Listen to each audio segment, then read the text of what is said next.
Good morning to you. It's 6 o'clock on Friday, the 22nd of March. Today, Keir Starmer slams the new England football shirt. The Labour leader supports calls for Nike to change the St George's cross on the England kit back to plain red. We'll talk to the England footballing legend Peter Shilton later. That Labour might win a 200-seat majority effectively annihilates any credible opposition. That's bad for democracy. Well, that's a GB News exclusive where Conservative MP Sir Geoffrey Cox warns of the dire consequences of a Labour landslide at the next general election.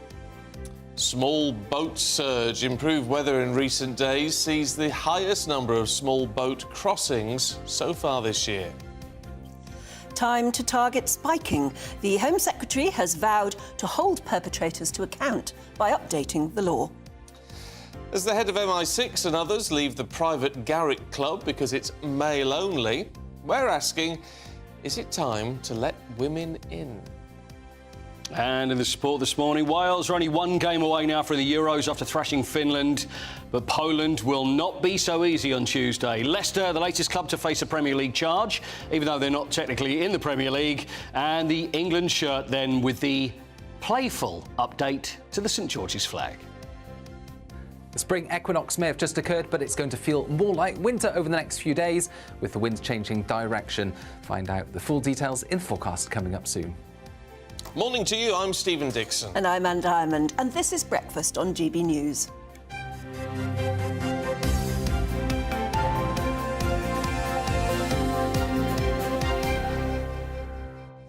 I like talking to you about cars. Look on your face there. Cars? Yeah, I do, because you know I love a car. Yes. And you never seem to be... A car is just another room Totally. in the house to me. Yeah.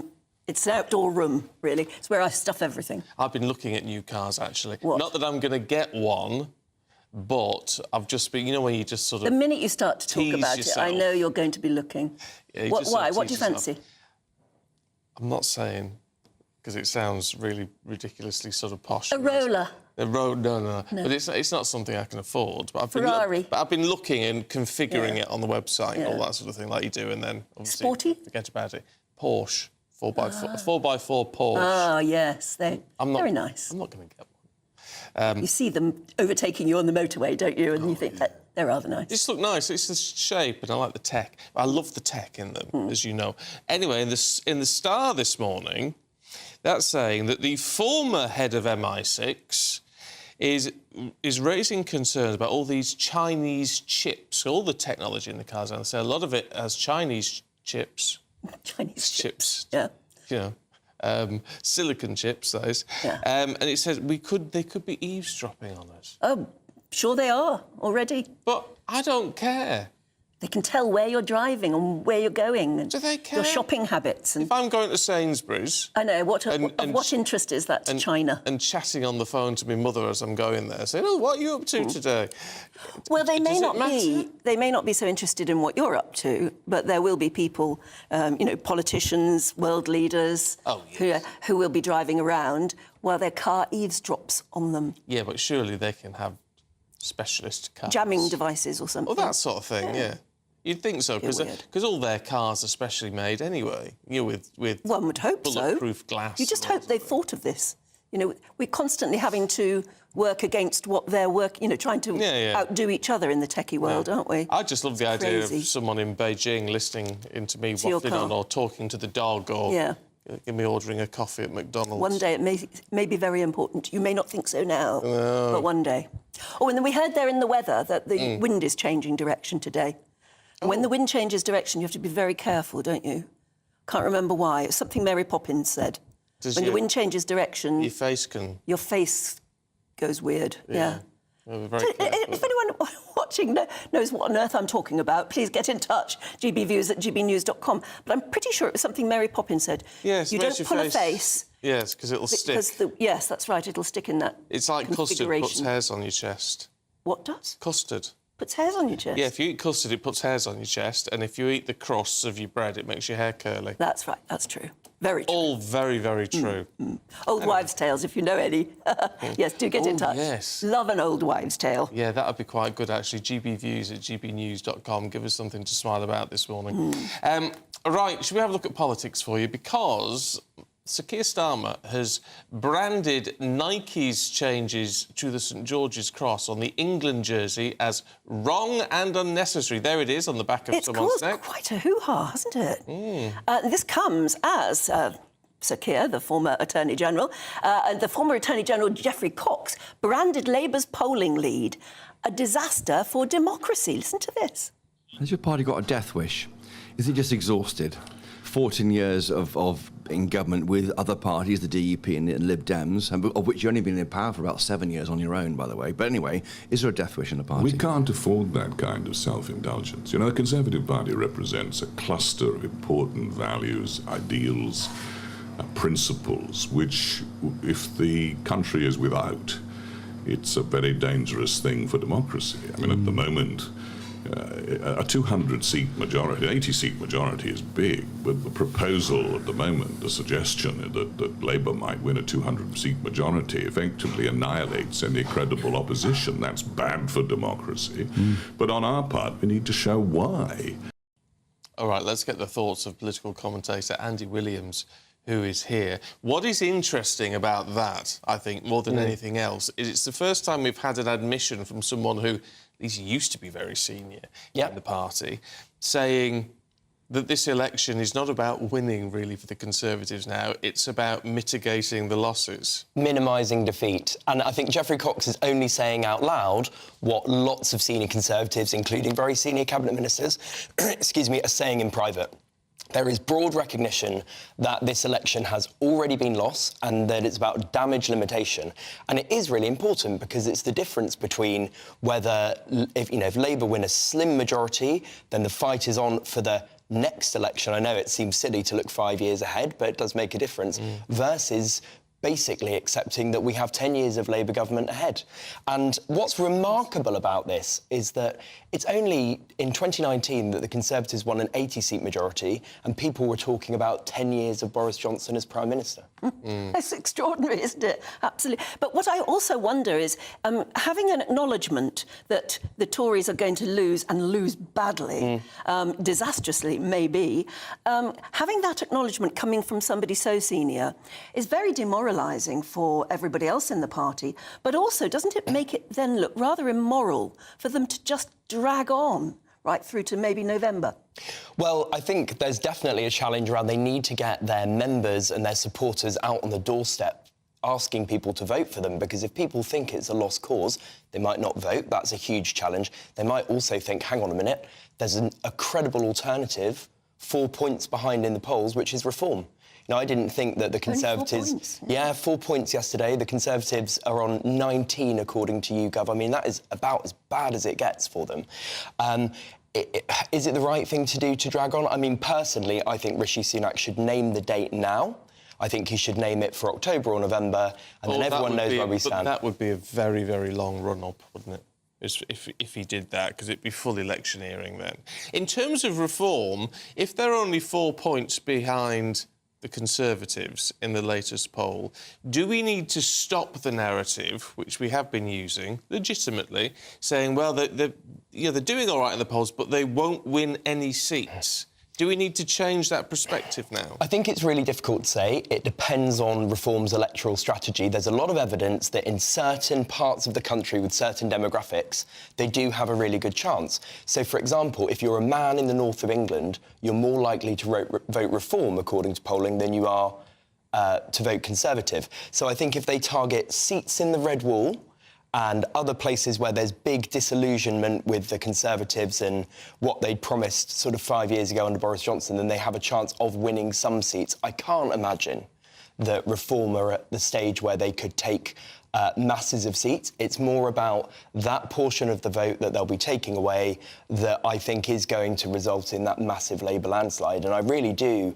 think at this stage it's a question of just how big that majority is. It's interesting as well because the I think the Conservative candidate for the Manchester mayor has gone over to Reform. Oh, has it? Yeah. So it's you say about changing the narrative, but the narrative's already there, isn't it? That I mean, it's going to happen more and more. And even if they don't get seats, they are going to annihilate the Conservative vote. And this causes more and more problems because then you have if you're the Conservatives, you have a very short period of time to find an alternative candidate. The chances are you'll find somebody who's been less well vetted, who's more likely to make mistakes, and so the sort of vicious cycle goes on. I mean, I don't think the Conservatives can be surprised that they're in this position. The migration policy is a mess. Yesterday, it was announced there have been the biggest rise in absolute poverty in 30 years. The tax burden's higher than it's been since the war. I mean, it's a really bad record. It sounds like, in that clip, is it just me? It sounds like Geoffrey Cox is pleading for this not to happen. But I don't know who he's pleading to. Is he pleading to the voters? Is he pleading to the... It almost sounds like he's saying to the Labour Party, oh, don't go that far. Go easy on us. Well, it does, to me. I know. I mean, it's almost... You almost have to have a bit of sympathy. I think he has the kernel of a point here in the sense that it is important to have a credible and reasonably significant opposition who are able to hold the government to account, because we saw what happened when Labour vacated the pitch, and I think that's part of the reason the Tories are in this mess now. Well, yeah, they got complacent. Well, yes, and that's all well and good if you're in opposition to say you need to have a strong... And sensible politicians in government would say, well, you need a strong opposition. However, most people, if they're trying to get into government, would quite like it if there was no opposition at all. Absolutely, and, you know, having a majority of even 60 or 80, which we sort of have now, that gives you a huge amount of leeway and a huge amount of power in our system. Do what 200, you do what you want. 200 allows you to look at a decade of, as Keir Starmer would say, a decade of national renewal. Yes. Oh, well. They may call it national renewal. The Tories maybe... I mean, people are even debating whether or not it is the absolute end for the Tory party. And there's no doubt that things will change. Yeah, they're going to have to. One way or another. It's fascinating. It's just fascinating for someone to say it on the record, because normally you know what the politicians are like. They'll go, well, actually, no, it's all we're doing rather well. Fine. Yeah. It's all going to be fine. We're going to win. Gosh. But anyway, so we shall see. It's interesting. Let us know your thoughts on that this morning. Yeah, actually, also let us know your thoughts on whether or not, now it's been said openly, you know, basically he almost said we're going to lose and we're going to lose disastrously. Is it really moral for that government to hang on in there until November, the latest possible election? Do let us know, don't you? gbviews@gbnews.com. Well, in the midst of all of this, Number 10 says it's dealing with a migration emergency after the last few days have seen the highest number of migrant crossings in the Channel so far this year. And this comes as the Times reports the Home Office has still not found an airline to operate the Rwanda deportation flights and is looking at using the RAF now. Well, the government hopes to get the Rwanda bill into law by April the 18th. That's going to be a push. And the Home Secretary had this to say. I am absolutely determined to get the legislation through the House to prevent Labour peers continually delaying and obstructing what I am trying to do, what the government's trying to do, to break the business model of these criminal smuggling gangs, to deter people making those dangerous crossings across the Channel, to protect our borders and to stop the boats. Well, let's talk to the Migrant Support Coordinator at Samfire, Kay Marsh, who joins us now. Kay, good to see you this morning. There is a determination that whatever the delays the House of Lords is throwing up there is, and whatever problems with airlines there may be, the government is determined to get these flights off to Rwanda at some point in April. Yes, they do seem to be, don't they? Obviously, from our side, we welcome the delays. It's good that it's being scrutinised in the laws. You know, these are people's lives, and we have given sanctuary, we've given support to people from Rwanda since all of this started, which to a certain degree proves that it isn't a safe country. So if people are to be sent there, we need to make sure that controls are robust enough to make sure they are safe when they're there. I mean, you deal with, you talk to, you care for these migrants. What do they say? I mean, is there a fear amongst them that they will be deported to Rwanda, or are they fairly confident that now they've got to Britain, this is where they'll stay? Well, when people arrive here, most people don't know about the Rwanda policy. You know, there's different levels of information for different people. There's so many things for people to be scared and confused about. The immigration system at the moment makes no sense to people going through it, and it's just that extra level of fear and uncertainty for them. Yeah, but I guess they're not going to know about the immigration system, are they, if they're coming over here illegally, which is still the key problem. I mean, do you accept that something has to be done? I accept that the boats need to stop. They risk people's lives, you know, and we've seen that. We've seen the deaths in the Channel, and it's unacceptable.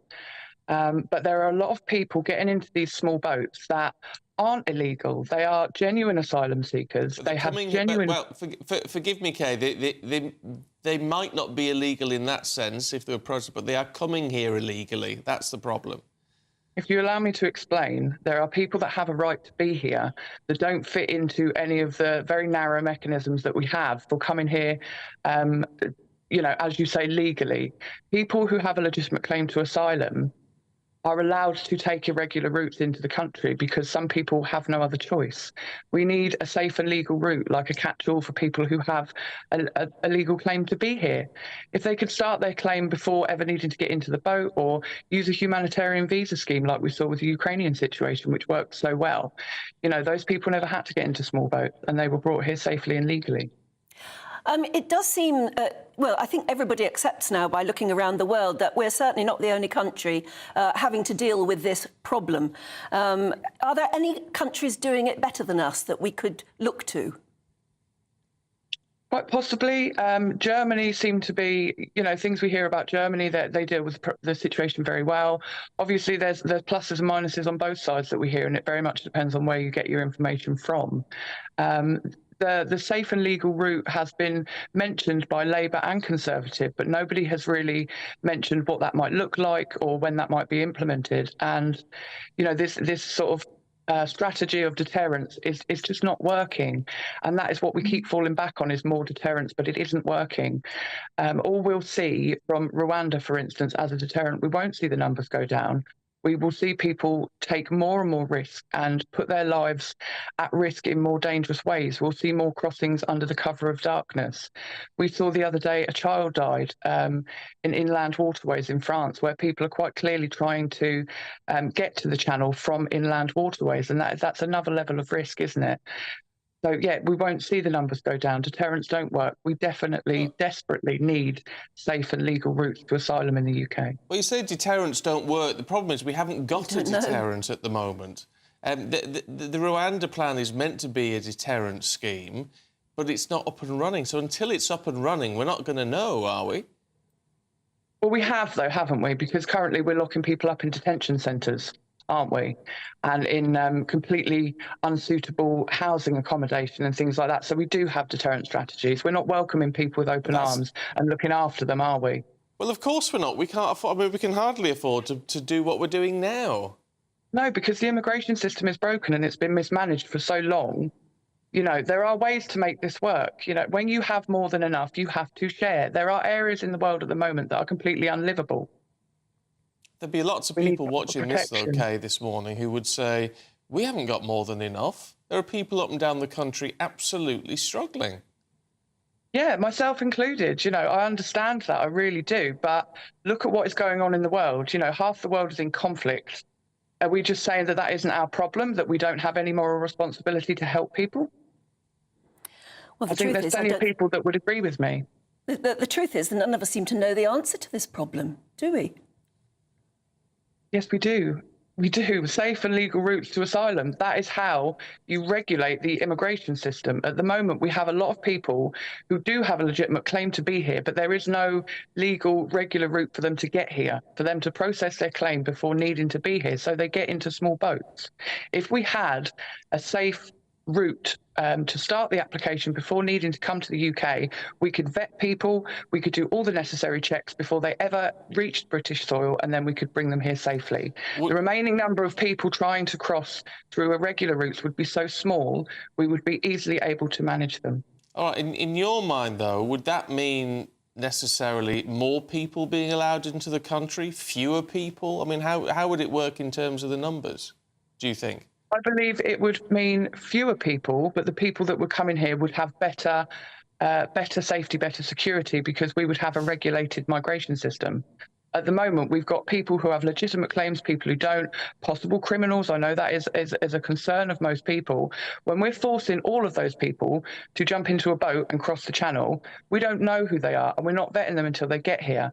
You know, people are very concerned about this. If we had a safe and legal route to asylum, vetting, checks, everything like that would be done before they reach the UK.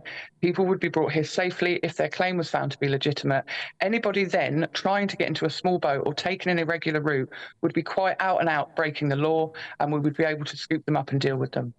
We can't scoop them up and deal with them now, though. That's the problem. No, because this is what I'm trying to explain to you. A lot of people would say, you're right, we need to improve these immigration routes. Stuff needs to be checked and vetted before they even begin the journey.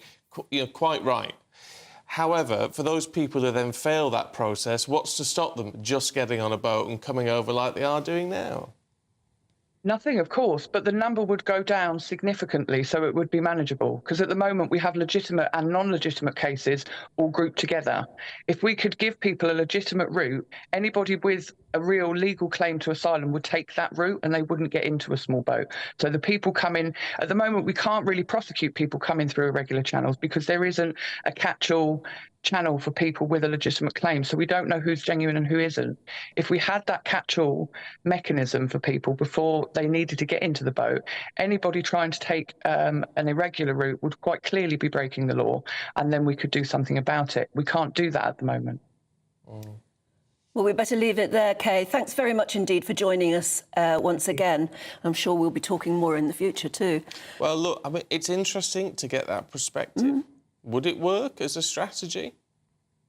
Perhaps, perhaps. Something's got to be tried, hasn't it? Well, it's interesting, but it's interesting. Whether you agree with what Kay says or not, it's still worth going away and pondering it. Though I would say, she mentioned Germany is a good immigration. I mean, they've got terrible problems. They've got terrible. They've taken about 3 million in, and they've just actually, under Chancellor Schulz, they've sort of really reversed on their migration issue in the last sort of month or so. So they're not happy with how it's going. But I must say, as Kay said there, it does seem that half the world is in conflict at the moment, and there's an enormous movement of people getting away from one area for another, for whether it's for economic or safety reasons or whatever. People are on the move, and it's something that we've got to sort of deal with as a world. You do wonder why there aren't more processing centres, to call them. But, in France and various other countries, where people can go and apply to come to the UK rather than just try to get here and then see what happens. But anyway, perhaps... Oh, I haven't turned my phone off. So we'll have to see if that works or not. Well, somebody's trying to get you. It's Paul Coyte, actually. I can see it flash on my screen. I shall put that on silent in just a moment. In the meantime, let's have a look at some of the other stories heading into the newsroom. Well, the sickness benefits bill is going to surge by a third by the end of the decade as Britain's worklessness crisis deepens. That's according to official forecasts. The Office for Budget Responsibility expects that spending will rise from £65 billion this year to over £90 billion. The government will consider compensating thousands of women who suffered injustice over the way changes to their state pension age were communicated. The Parliamentary and Health Service Ombudsman has said as many as 3.6 million women born in the 1950s should be paid up to £3,000 each because the government mishandled changes. And the Queen Mother's locked-away apartment opens to the public for the first time. Visitors will be able to tour the royal private rooms in the never-before-seen residence in Walmer Castle, giving a behind-the-scenes glimpse for the first time English Heritage has announced.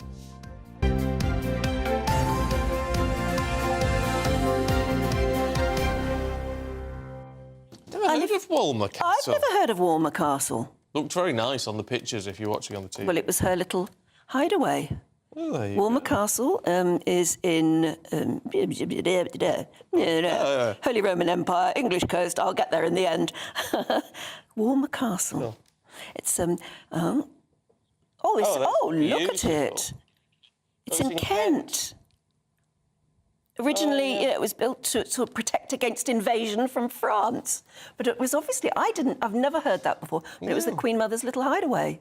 Oh, how nice. How lovely, how nice. How nice. I'd like to buy it. Yeah, I'm sure you could. I'm very keen on buying things I can't afford at the moment. Yes, clearly. Including castles and Porsches. Recommend a car for him. But there you go. Yeah. Well, one day. It was lottery tonight, isn't it?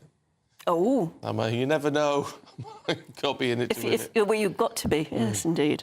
Right, on to serious matters. In a crackdown on spiking incidents, the Home Office is funding better door staff training, rapid test kits and apparently more undercover officers. And this comes as the Home Secretary promises to punish those responsible. What we're doing is we're updating the legislation to make it clear and unambiguous that spiking is a crime. We prioritise the prevention of crimes against women and girls, and the people who perpetrate spiking will be held to account. Let's talk to former Met Police Detective Chief Inspector Mike Neville. Good to see you this morning. I mean, this is a particularly pernicious crime, actually, I think, putting particularly young women at risk. I mean, it's about time more was done. It's about time more was done, but the reality is that when they've done studies, they've found that in the vast majority of cases where spiking has been alleged, when they actually do the testing, only about 5% reveal any illegal drugs. Now, the police face the danger or the problem that who knows what actual drugs a person has taken voluntarily themselves and which has been put in the drink. But of course, the issues that you highlight, that there should be a more rapid testing, would really help, because some of these drugs like GHB are out of the system within 12 hours. So if somebody wakes up after a night out and thinks, I'm really confused, I don't know what happened to me, was I spiked, the evidence may well be lost by that time. And there's so few prosecutions. The Guardian reported that only about 54 people were considered for being charged in 1 year, never mind charged itself. So that's only one a week. So there must be something done about this. But it will be difficult for the police because, as I say, the people who report this have often voluntarily taken lots of drink and drugs themselves. Yeah, I mean, I know a lot of people watching right now might well think, well, what about personal responsibility? I mean, if you're going out and you've got a drink, keep your eye on it. Isn't that all that it takes, really? That's your point, but the people who are determined to do this are obviously wicked and evil and will find a way of doing it. And there are the things that people have done. I've seen lids and covers and the like. I suppose, yes, people have to look out for their drink, but if somebody's determined to do this, then it should be cracked down on, particularly if they're doing it to commit sexual offences against women and girls. It's completely unacceptable. And the Home Secretary there mentioned about the legislation. Well, the legislation they often rely on is 160 years old. So they need to look at what can be done to update that. Yeah. I mean, it is that strange mix, isn't it, of how to deal with the problem. It is the fact that we're talking about it, that the Home Secretary is talking about it, at least solving part of the issue, because awareness is the key thing here, isn't it? You know, it is, not only keeping an eye on your drink, as Anne says, but who's buying you a drink, who's getting around in, how well you know them, all that sort of thing. I mean, at least awareness is a step in the right direction if it works with proper legislation and proper policing as well. Yeah, it is, and it's again what was mentioned there is a partnership. So often the door staff or the bar staff or the management of the licensed premises, they're key, because if it's highlighted to them straight away, something can be done, and you've not got these hours and hours of delay where the evidence is literally you go to the toilet and the evidence is gone. So that can assist. But as I say, 19 out of 20 cases where people believed they were spiked, there was no evidence at all. Yeah, that's the problem, isn't it? Mike, good to see you this morning. Yeah, thank you very much indeed. Interestingly, and I won't explain why, I was listening in on some licensee training yesterday. Yes, as you do. For a very big pub brand in the UK, and they spent a lot of time talking about this. Oh. and monitoring what's happening in the car parks and what's going on in the pubs and the GHB stuff. And they were saying metabolises in 6 to 8 hours. Gosh. So, but they're really across it. This particular pub chain, anyway, is really across it and try to safeguard. But Mike customers. was saying that frankly, it isn't happening as much as we think it's happening.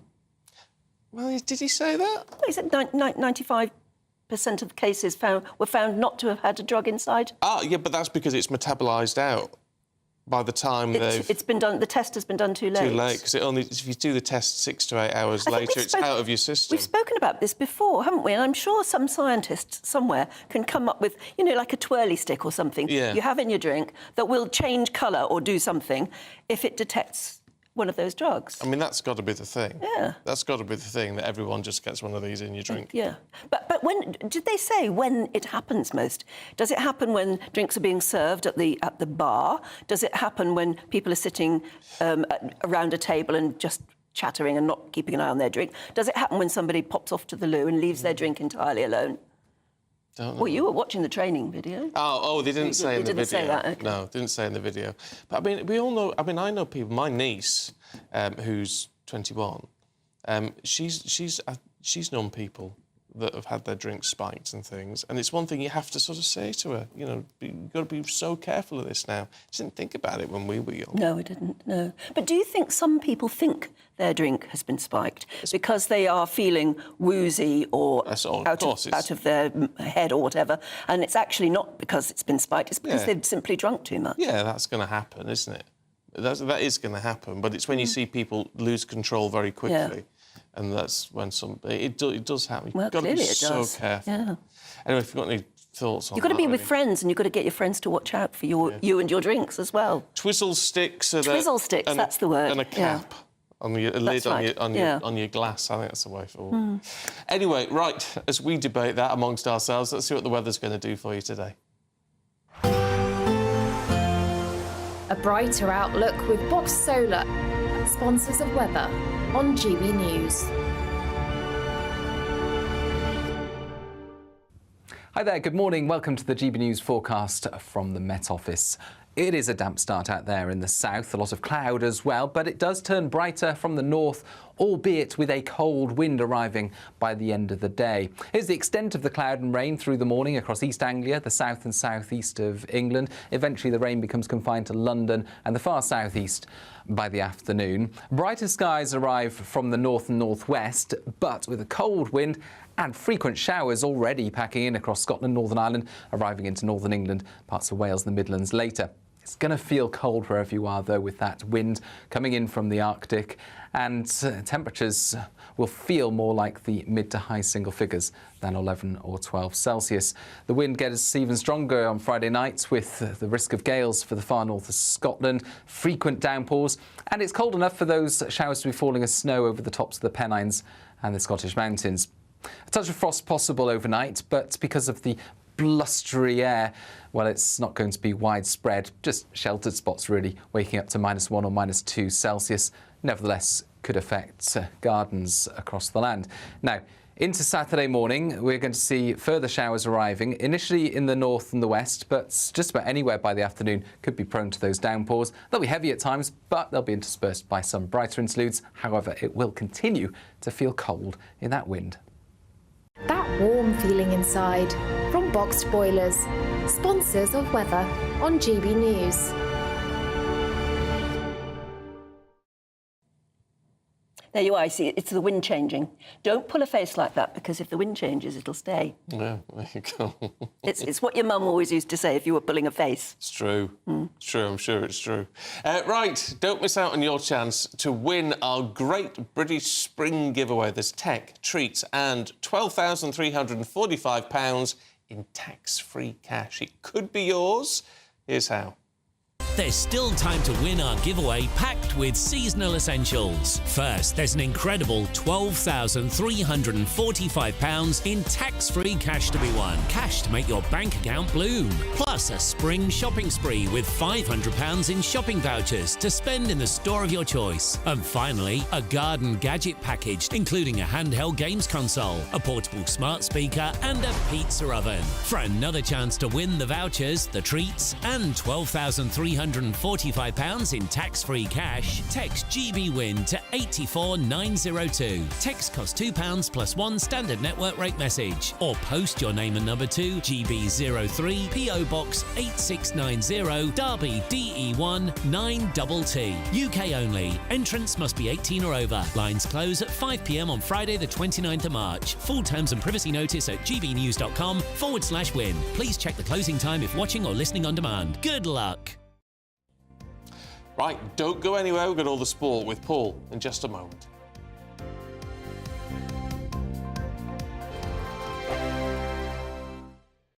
I'm Michelle Dewberry, and I'm not here to tell you what to think.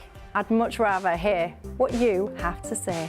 So, send in your opinions to gbviews@gbnews.com. Keep them clean, and you never know, I might read them out. With my panel here on Jubes & Co, we debate, we get stuck into the issues of the day on a show where all views are welcome, especially yours. GB News, the People's Channel, Britain's news channel. 2024, a battleground year. The year the nation decides. As the parties gear up their campaigns for the next general election. Who will be left standing when the British people make one of the biggest decisions of their lives? Who will rise? And who will fall? Let's find out together. For every moment, the highs, the lows, the twists and turns. We'll be with you for every step of this journey. In 2024, GB News is Britain's election channel. Big news, big debates, big opinion. Patrick Christie's Tonight is the week's biggest show. Every weekday, 9 to 11 p.m, we've got the inside track on the day's top stories. There'll be sharp takes you won't get anywhere else. We will set the news agenda, not just follow it, and I want to bring you along for the ride. Whatever it is, we'll have our finger on the pulse. It's news, but it's this close to entertainment. Patrick Christie's Tonight, 9 to 11 p.m, only on GB News, the People's Channel, Britain's news channel. GB News is the home of free speech. We were created to champion it, and we deliver it day in, day out. Free speech allows us all to explore and debate openly the issues most important to us, our families, and of course, the British people. Having challenging conversations to enlighten each other. Which is why we hear all sides of the argument. We are the People's Channel. We will always stand by the freedom to express yourself. On TV, radio, and online. This is GB News, Britain's news channel.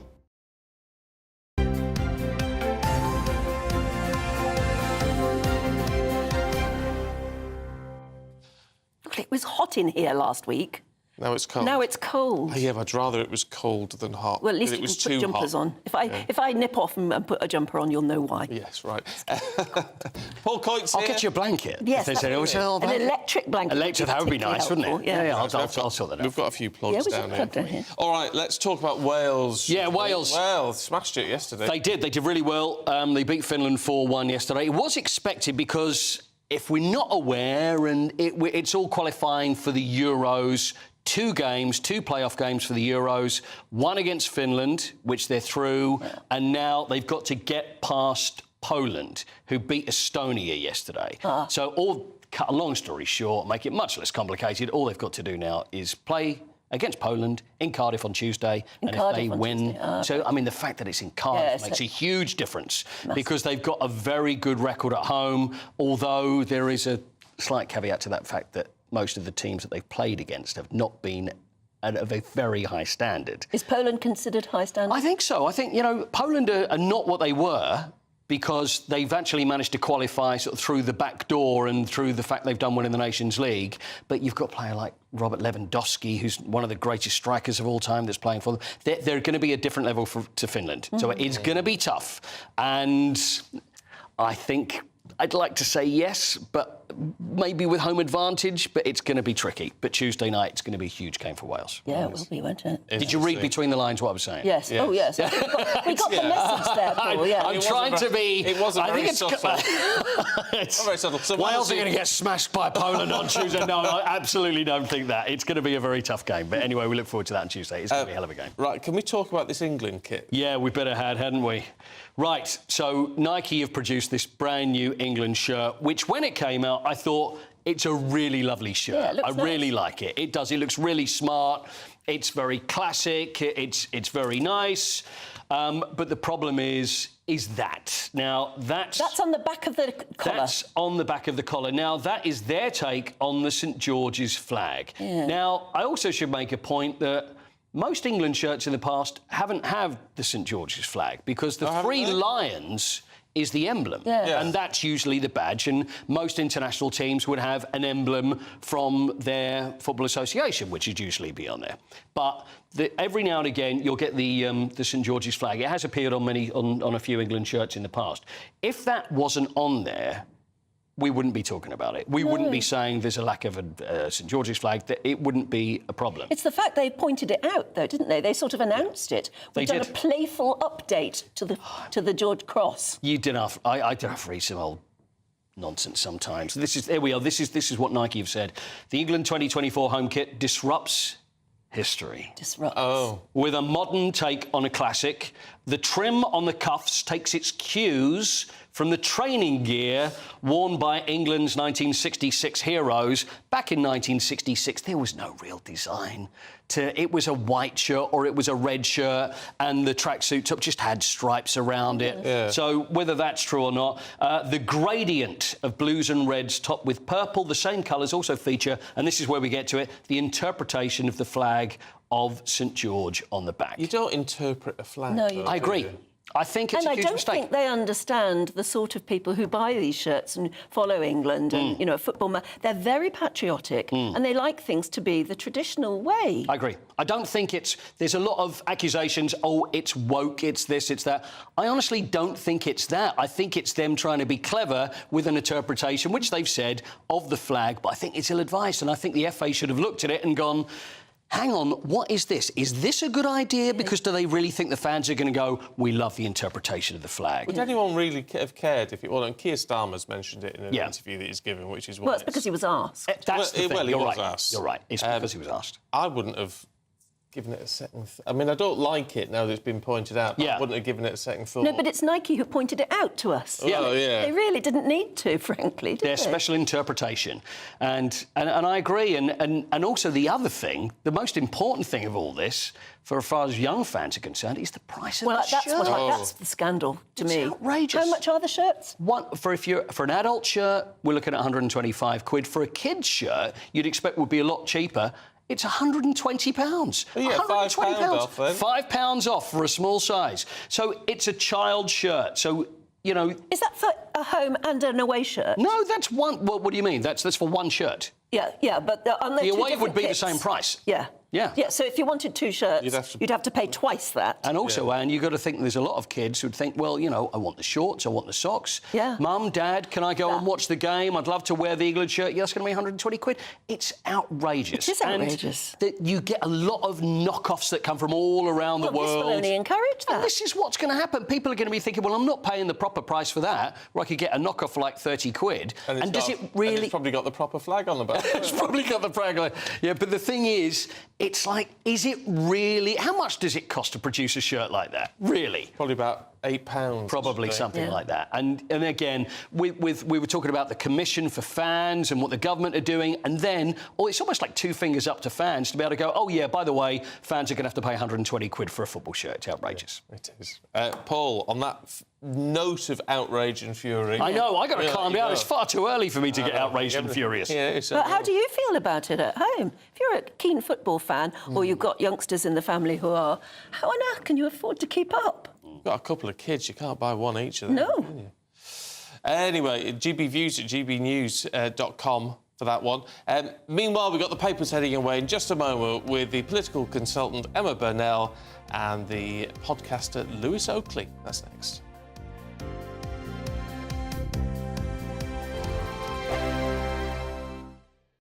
Robes & Co. Weekdays from 6 p.m. You think this country needs new gas power stations? Apparently, this will all be about trying to get some form of energy security. Rishi Sunak has upset people today with this suggestion, people saying that actually this would do more damage to climate change than it would do good. Where are you on it, Richard? I'll tell you exactly where. We need a lot more gas power stations and nuclear power stations because quite often the wind doesn't blow and the sun doesn't shine. Last week, we imported 16% of all our electricity because we haven't got enough capacity in the UK, and we're now totally over-reliant on renewables. The part of the problem is the lack of storage capacity, which the government has finally got round to addressing. I think this as backup is actually quite a sensible idea. But they are not doing anything, as far as I can tell. At the moment, it will be retrofitted to have storage capability, which seems to be utterly bonkers. I mean, anyone who's got solar panels, you know very well you're storing up energy. So it's about storage as much as production. And they could have gone, 20 years ago, we could have had nuclear power. We could have done more. We haven't looked far enough ahead in the future, and we are in grave danger of making the same mistake. I mean, the other side of this is what is the difference going to be?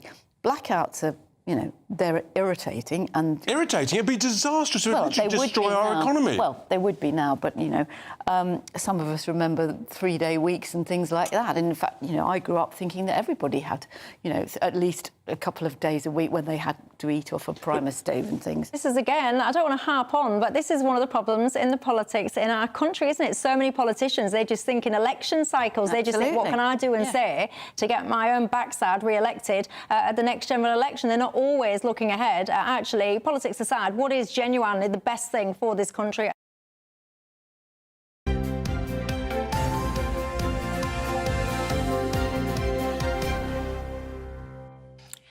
Hello again. Shall we go through the papers now? Yes, let's. Joining us is journalist and political consultant Emma Burnell and writer and podcaster Lewis Oakley. Thank you very much indeed. Good morning. Emma, the WASPy women, of whom I am one, but I don't fully understand what's going on. So basically, the government made a decision quite some time ago to raise, I think it was 1995 even, to raise the pension age eventually. And it was going to kick in, I think, 20 years later.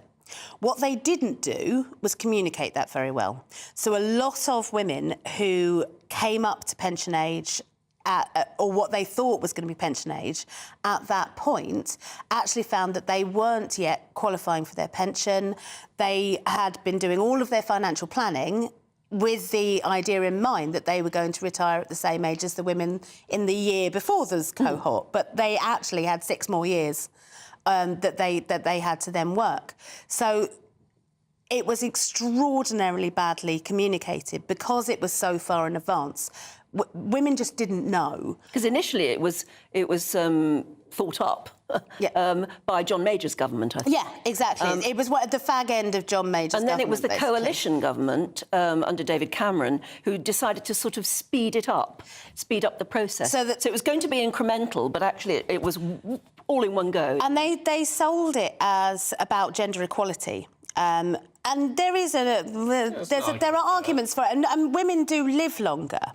But also, they have more time out of their careers because they have babies. Yeah. And when you have that time off, if you're on statutory maternity leave, you're not paying anything into a pension. So they have considerably lower pension pots. So that's why that trade-off was always in place. Why didn't they just lower the age for men? They could have saved themselves all of this trouble. Yeah, but not... and not a lot of them. We could have all just retired at 60 and have been done with it. That's the problem, is it's going to be a massive bill that's been recommended that the women should... 10.5 billion. Yeah, I mean... but if you split that between... Exactly, it's a very, very small amount. It's the similar thing that happened with the post office compensation. It's a huge bill for the government, but it's not enough for the people, for the recipients. Yeah, but is it a bit, as the papers are saying this morning, is it a betrayal of WASPy women? Because I think... how much can you expect? I mean, I know it doesn't... £3,000 doesn't seem like a lot of money when you're looking at losing 6 years of pension. Yeah. Whatever it is. We haven't, if that's costing us 10 billion, what is government meant to do? Well, I mean, this is the rock and the hard place that the government finds themselves in. But they are, I think they really, really thought this would go away. And I'm like, have you met a middle-aged woman? Yeah. And it's been the campaigning by this group. Absolutely. Well, that's why it's astonishingly good campaigning. But yeah, an amazing campaign. And now they have actually been told, yes, you deserve an apology and you deserve compensation. But who's going to pay up? Well, there's so much money. It's one of those things where you support it and you say, yeah, well, you absolutely should be entitled to it, but we can't really afford £10.5 billion. I think what'll be interesting is how this plays out politically now. Of what will the Conservatives say, what will they agree to, what will the Labour Party agree to? We're in an election year, so this could get a bit of a hot potato issue. And let's face it, that demographic is one of those key demographics that both parties are really fighting over. And that demographic vote. Yeah, absolutely, they do. And think about it as well. If one party says, yep, we'll pay it on the first day we're in office, then how many more votes does that get? Yeah, see how many parties get something we'll put to them later. Mind you, talking of money, the sickness benefits bill is going up by 30-odd%, Lewis, according to the Telegraph. Yes, it is becoming a very costly morning for the taxpayer. So this is by the end of the decade, it's going up.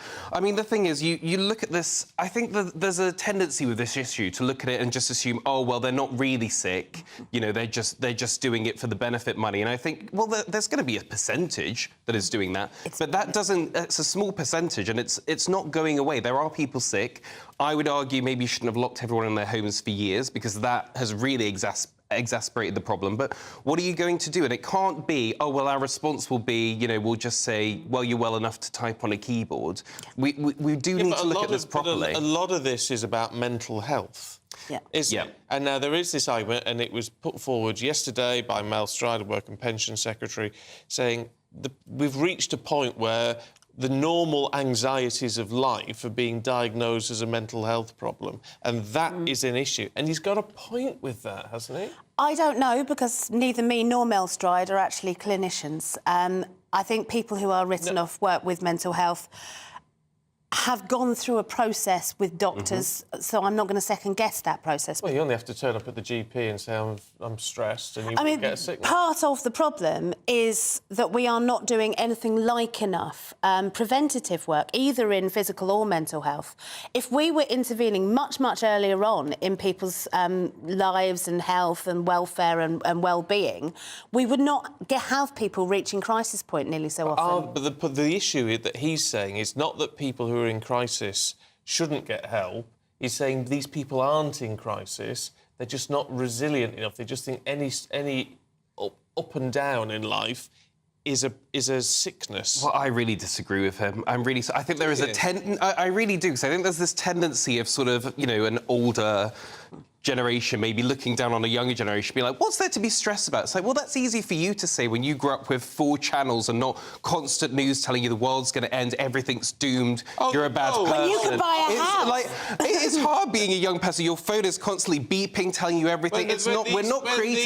When these people were growing up, they really thought the world was going to end. There was a Cold War going on. Okay, there was a Cold War, but they own their own home. Yeah, they owned their own home. That working used to pay. You could afford your bills. I think you can talk about mental health and say, oh, well, you just need to grow up and get on with it. But actually, why not look at what's causing it? Yeah. What pressures are these people under? You can't just say, oh, well, they're just not resilient. Look at the world they're growing into. Look at what the technology is doing. Look at what the negative news cycle is doing to people. Look at what not having no prospects is doing to people. It is depressing.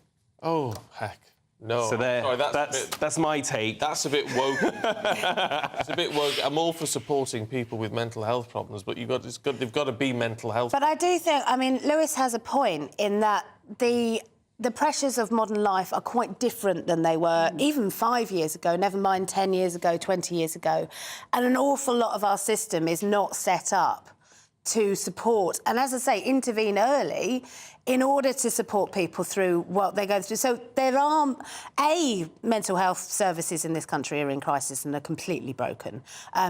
Children's mental health service in particular. Now, if we're not sorting people out before they leave school, They're never going to develop... If you want to develop resilience, fine, but let's have a proper resilience strategy that actually brings that in so that we're looking after kids and getting them to be resilient adults, and we're not doing anything like that at the moment. No, I mean, and just telling a whole generation of people maybe that they're not resilient enough doesn't actually help them. No, exactly. They still feel the stress. They still feel the mental stress. Yes, but it's about perception, isn't it? Because a lot of these, I mean, certainly youngsters who say, yeah, they're having a stressful time, or they've broken up with a boyfriend, or there's exams are coming on, or whatever, and they don't say, oh, God, life's rubbish at the minute. They go, I've got a mental health crisis. And that's about perception. They haven't got a mental health crisis. That's just what happens in life. Yeah, but they're still panicking, and they're still... The symptoms are still the same. But They still need help. But do they? Because we went... Yeah, because otherwise you're just turning them away, aren't you? But we went through all of that, and you sort of know you've just got to get... Because we wouldn't have turned around and said there is well, we've got a mental health crisis. Because they say that, they're then saying, so I need help, I'm ill, I need...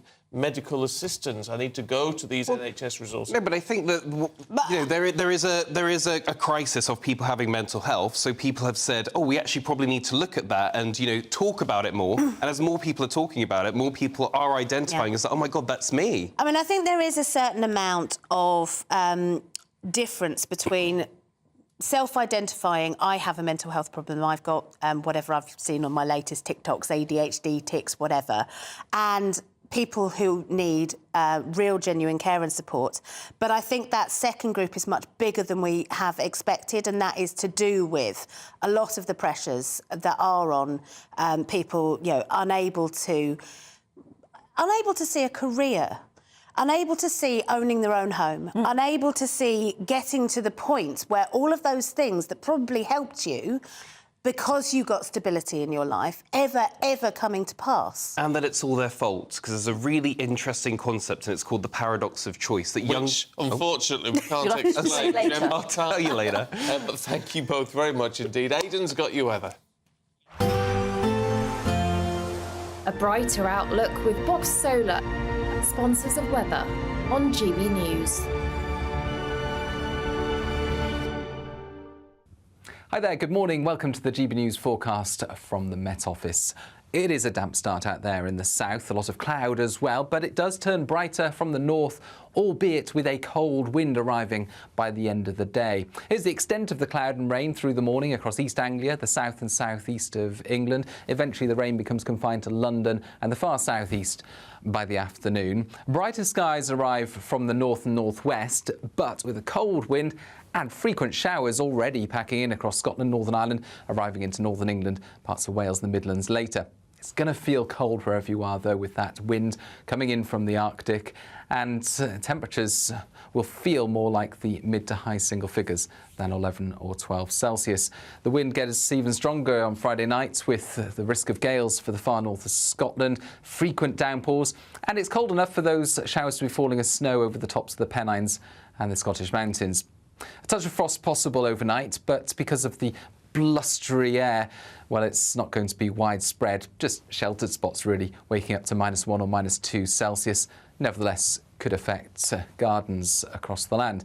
Now, into Saturday morning, we're going to see further showers arriving, initially in the north and the west, but just about anywhere by the afternoon could be prone to those downpours. They'll be heavy at times, but they'll be interspersed by some brighter interludes. However, it will continue to feel cold in that wind. Looks like things are heating up. Boxed Boilers, sponsors of weather on GB News.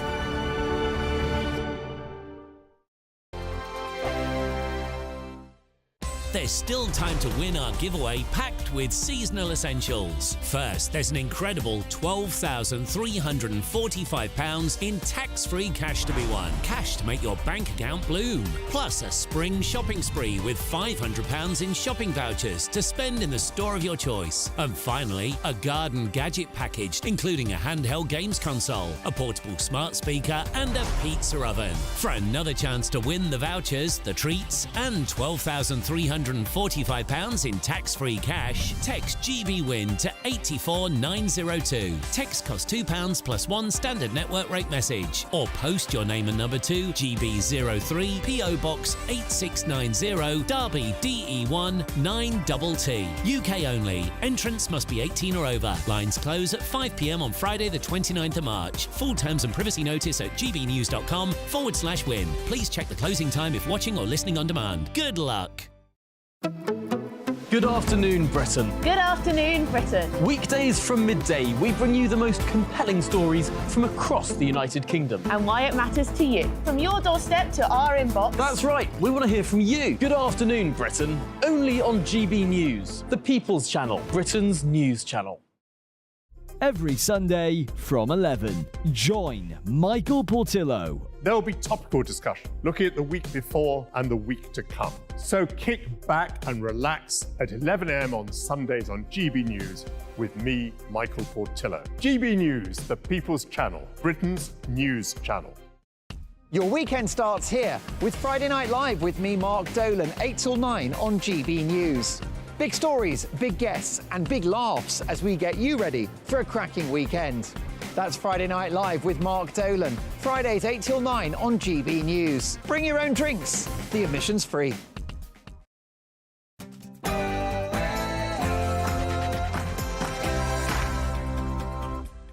Good morning to you. It's 7 o'clock on Friday, the 22nd of March. Today, Keir Starmer has criticised the New England football shirt. The Labour leader supports calls for Nike to change the St George's cross on the England kit back to just ordinary red. We'll talk to England football legend Peter Shilton later. That Labour might win a 200-seat majority effectively annihilates any credible opposition. That's bad for democracy. So there you are, in a GB News exclusive. Conservative MP Sir Geoffrey Cox warns of the dire consequences of a Labour landslide at the next general election. A small boat surge. Improved weather in recent days sees the highest number of small boat crossings so far this year. Time to target spiking. The Home Secretary has vowed to hold perpetrators to account by updating the law. As the head of MI6 and others leave the private Garrick Club because it's male only, we're asking, is it really time to let women in? And in the sport this morning, Wales are only one game away now from the Euros after thrashing Finland. Poland will not be quite so easy on Tuesday. Leicester, the latest club to face a Premier League charge, even though they're not actually in the Premier League. And England play Brazil tomorrow in the new shirt with the playful update to St George's flag. And as Stephen mentioned, England's most capped player, Peter Shilton, is going to join us a little bit later. The spring equinox may have just occurred, but it's going to feel more like winter over the next few days, with the winds changing direction. Find out the full details in the forecast coming up soon.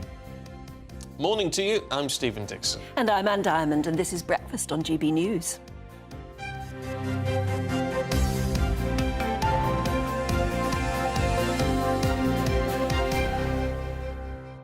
What an enormous fuss about the flag on the Nike kit. Yes. Naya says, will Nike be changing their beloved American flag the same way as they have the flag of St George? I very much doubt it. Oh, I don't think that would go down well at all, would it? I see Keir channeling his inner Tony Blair and Alistair Campbell. Hey, do football. Yeah, as it's Dennis McShane with us. We talked to him very shortly. It's all right. You kick off, Dennis. It's fine.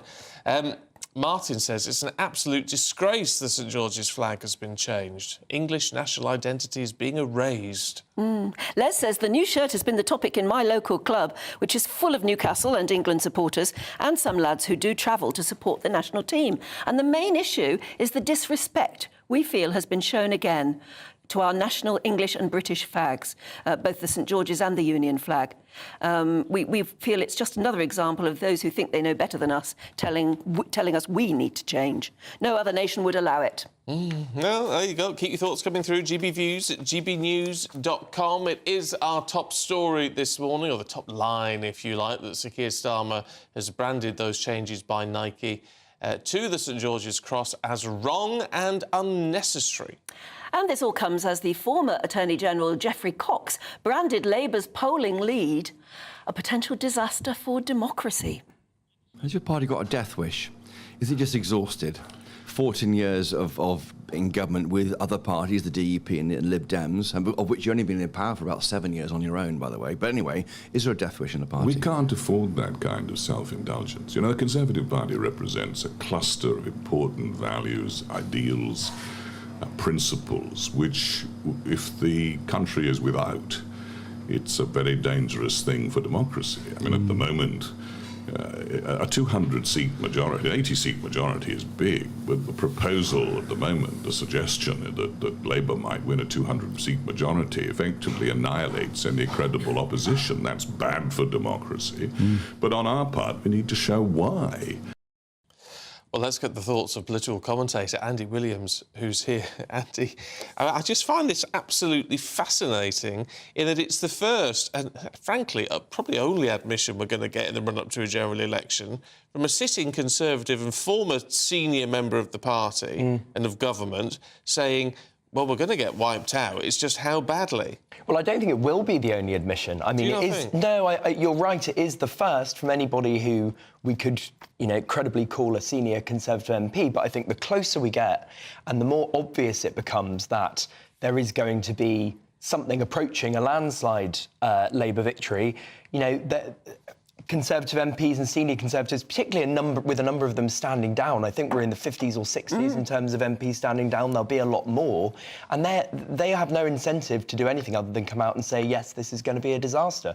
I mean, the mood in the air in Westminster among Conservatives at the moment is that the election could not just be bad, but could be cataclysmic, an extinction-level event for the Conservative Party.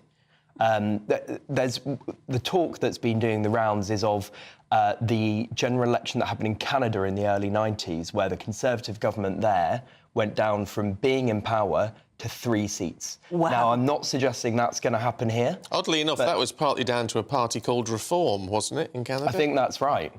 I mean, let's see if we have any parallels here. Absolutely. The other thing that I think is really interesting about this is that if Geoffrey Cox is right, and we end up in a situation where there's anything like a 200-seat Labour majority, that has huge implications for where the Conservative Party goes next, because we'll be looking straight ahead then to a leadership election.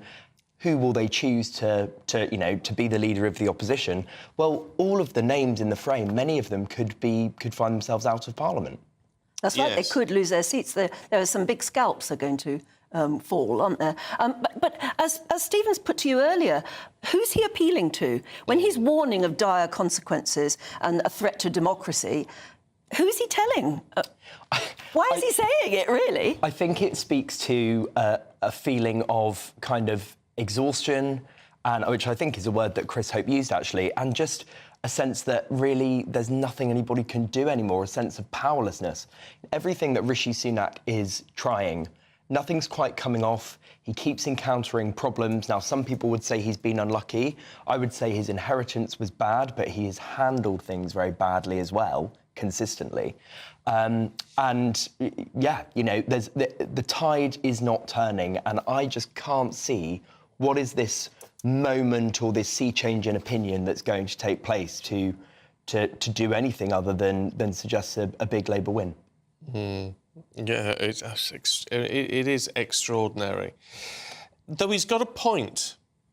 The Labour Party may not like it, but he has got a point, hasn't he, in how our democracy works. You do need a strong opposition. We do, and our system is pretty good historically at protecting that and at ensuring that there is an opposition who are big enough and broad enough to hold the government to account. I mean, I think one other thing, if the Conservatives go down to, say, double-digit seats, let's say they ended up with 80 or 90 seats, which, kind of is unthinkable, but not completely beyond the realms of possibility. When you're a significant opposition, there's no incentive for you to split as a party. But if they become really quite small, they're going to fragment, what's fragmenting into so is he three appealing? parties? Is he appealing to traditional Tory voters, many of whom get in touch with us every day saying, "I've always voted Tory, but this is the first time I'm considering not"? Is he appealing to them saying, stick with us, even if we're going to be annihilated and in opposition, because we need to be a strong opposition. Yeah, I think the big threat is not so much traditional Tory voters going over to Labour, because there's not a great deal of, floating voters. It looks like those people probably are going to switch. It looks like a lot of people in red wall seats who handed Boris Johnson that big majority are likely to switch. But the core traditional Conservative vote, the risk is not that they vote Labour, it's that they either vote Reform, and that is a big risk because we can see Reform polling around 15% at the moment, or that they just don't bother voting at all. And they just go, I've had enough of this, I'm disengaged, I don't really fancy Rishi Sunak, I'm just going to stay at home. Red wall seats, though, I tell you what, I'm sure there will be a substantial number who say, well, we lent Boris our votes, now we're going to go back to Labour. I wonder how many of those are going to say, actually, I'm going to go to Reform. Well, because I think there could be a fair number. And actually, Reform are targeting red wall seats, aren't they? Particularly? They are, and I think that's absolutely the smart strategy. I don't think it's sensible for them to pour resources into 650 seats. They should focus on those red wall areas and a handful of other places in the south where they have a genuine chance of turning those seats Conservative.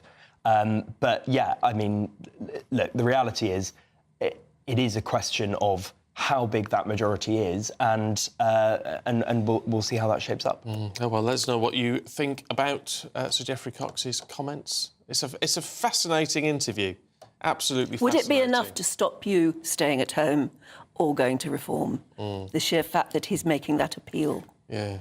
OK. Andy, thank you very much indeed. Sticking with politics, number 10 says it's dealing with a migration emergency. Well, that's just what we want to hear, isn't it? After the last few days have seen the highest number of migrant crossings in the Channel so far this year. And this comes as The Times reports that the Home Office has still not found an airline to operate Rwanda deportation flights and is exploring using the RAF. Well, the government hopes to get its Rwanda bill into law by April the 18th, which is very short tight. Notice. The Home Secretary had this to say. I am absolutely determined to get the legislation through the House to prevent Labour peers continually delaying and obstructing what I am trying to do, what the government's trying to do, to break the business model of these criminal smuggling gangs, to deter people making those dangerous crossings across the Channel, to protect our borders and to stop the boats. Well, the former Labour MP and Minister of State for Europe, Dennis McShane, joins us now. You saw him briefly a bit earlier. My goodness, talk about problems. They're just heaping up on this government, aren't they? Poor Rishi Sunak is many things, but he's not a politician. I was out door knocking for Labour yesterday, as I am regularly. Nobody mentions Rwanda. But you turn to the Daily Mail or the Daily Express, the Rishi-supporting papers, and they're all saying this is the most important issue in the country. He actually won something last year because migrant crossings on the Channel came down, and instead of just pocketing that, he's now turned it into a major disaster again. The RAF won't touch this with a barge pole. The Guardian's got an amazing story this morning on James Cleverly spaffing out £165,000 for a private jet with his own BBC TV crew to go to Rwanda last December to sign some fake agreement. I mean, £165,000. How many potholes could you fill for that? You could just send the ambassador to sign that. And why didn't the BBC report it? That's what I want to know as a former BBC journalist. But then, do you know, Suella Braverman, in her short, disastrous era as Home Secretary, she hired a private jet to go to Rwanda. And before her, Priti Patel. What is it with the Tories and this private jet desire to go and sign an agreement with a dictatorship government? We actually let Rwandans into this country who are fleeing from this dictatorship. So, for heaven's sake, I flew a lot in RAF jets, asking the other military to act as Rishi's deportation unit is not going to go down very well with them at all. Well, no, but the bottom line with all of this is we don't need to ship a lot of people off to Rwanda. Do we? It's when the scheme is up and running, so we're told, that is the deterrent factor. It's about deterrent. Stephen, if you really think, as we speak, there's somebody sort of between Africa and the North African Mediterranean coast, somebody who's spending a lot of money given to criminals, traffickers to move across to safety. That's all they want, safety. Is it? So they're actually saying, well, what about Rwanda? Do you think we might be sent back there? I mean, this is so naive. But that's the problem, though, isn't it? You say all they want is safety. Well, certainly in some cases, you know, that is true. In a lot of cases, all these young men coming over and all the rest of it, they're not after safety, they're after economic migration. Oh, well, that's called safety. You call it economic migration. They call it a job to feed their children. Some of them are bad people, don't get me wrong. Some of them are manipulating it.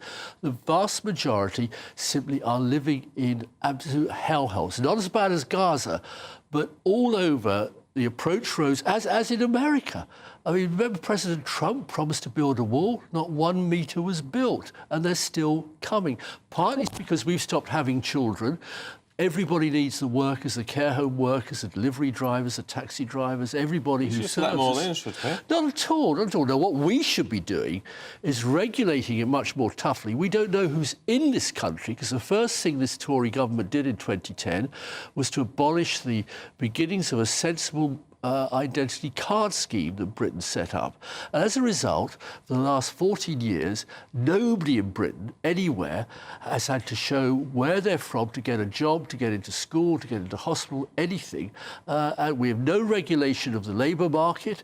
In other countries, workers are asked, now, should we increase our employment and take in some immigrants? In this country, nada. But you're saying on the doorstep, this is not a big issue. Not because it clearly is to the Tories. Well, they're obsessed with it. All I can say is, I keep careful notes. I love being on GB News. I love writing about politics, but above all, I love talking to voters, which is a huge privilege in this country. Other countries don't do the door-to-door canvassing that we do. People are friendly. I was talking to a Tory last night. He enjoyed the chat. He's not keen on Labour, but nobody ever mentions Rwanda. This is a kind of internal Rishi obsession, plus a few chums in the press. Nevertheless, it's something that a Labour government, if there is one next, will have to cope with. Will they have to deal with it? Item number 1246 on the Starmer-Reeves agenda. I agree with that, and we had an enormous number of things to deal with in 1997. I've just published diaries about it, which Camilla very kindly interviewed me on. The Labour government has got a huge problem, particularly as I think there's some pretty clear evidence.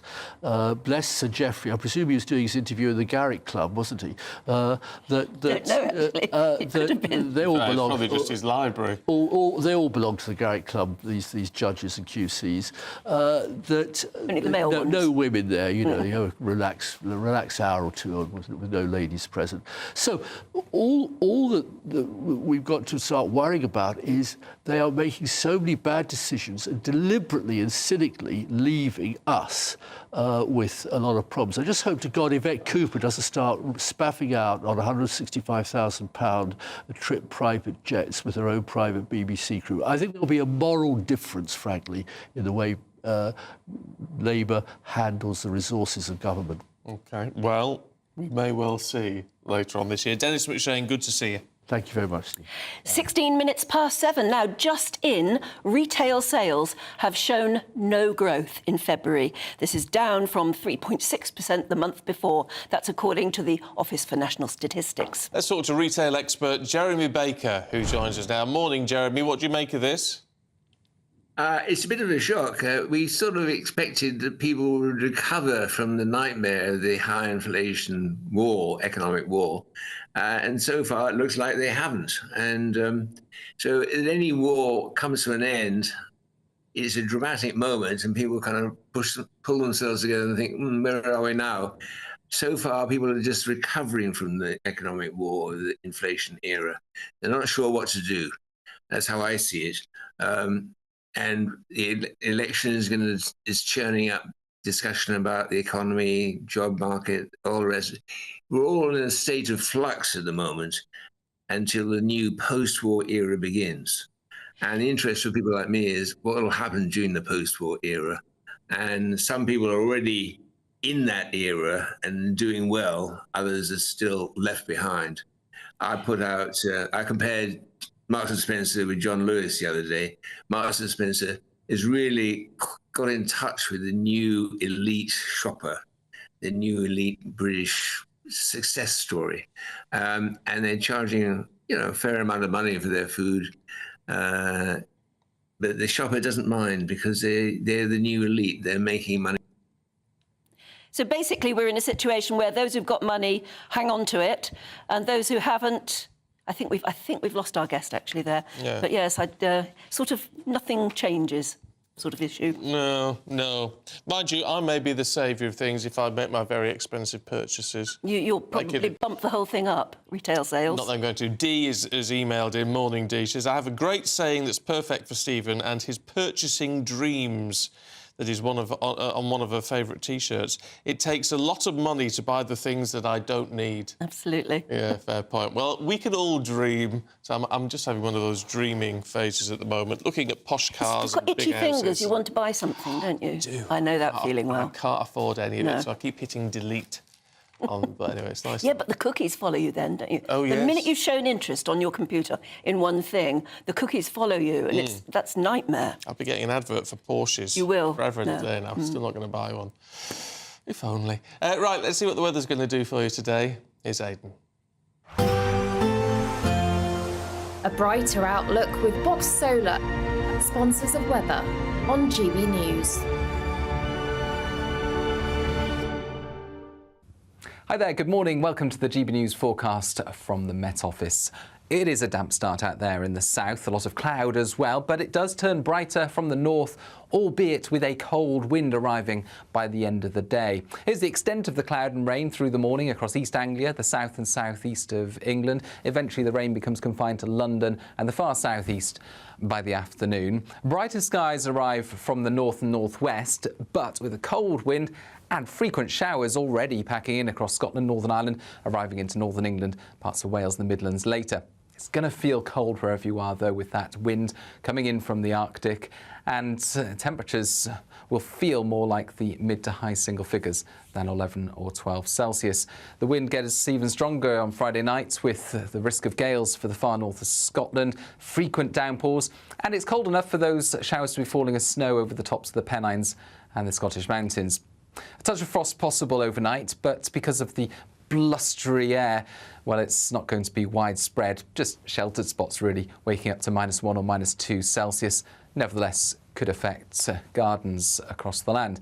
Now, into Saturday morning, we're going to see further showers arriving, initially in the north and the west, but just about anywhere by the afternoon could be prone to those downpours. They'll be heavy at times, but they'll be interspersed by some brighter interludes. However, it will continue to feel cold in that wind.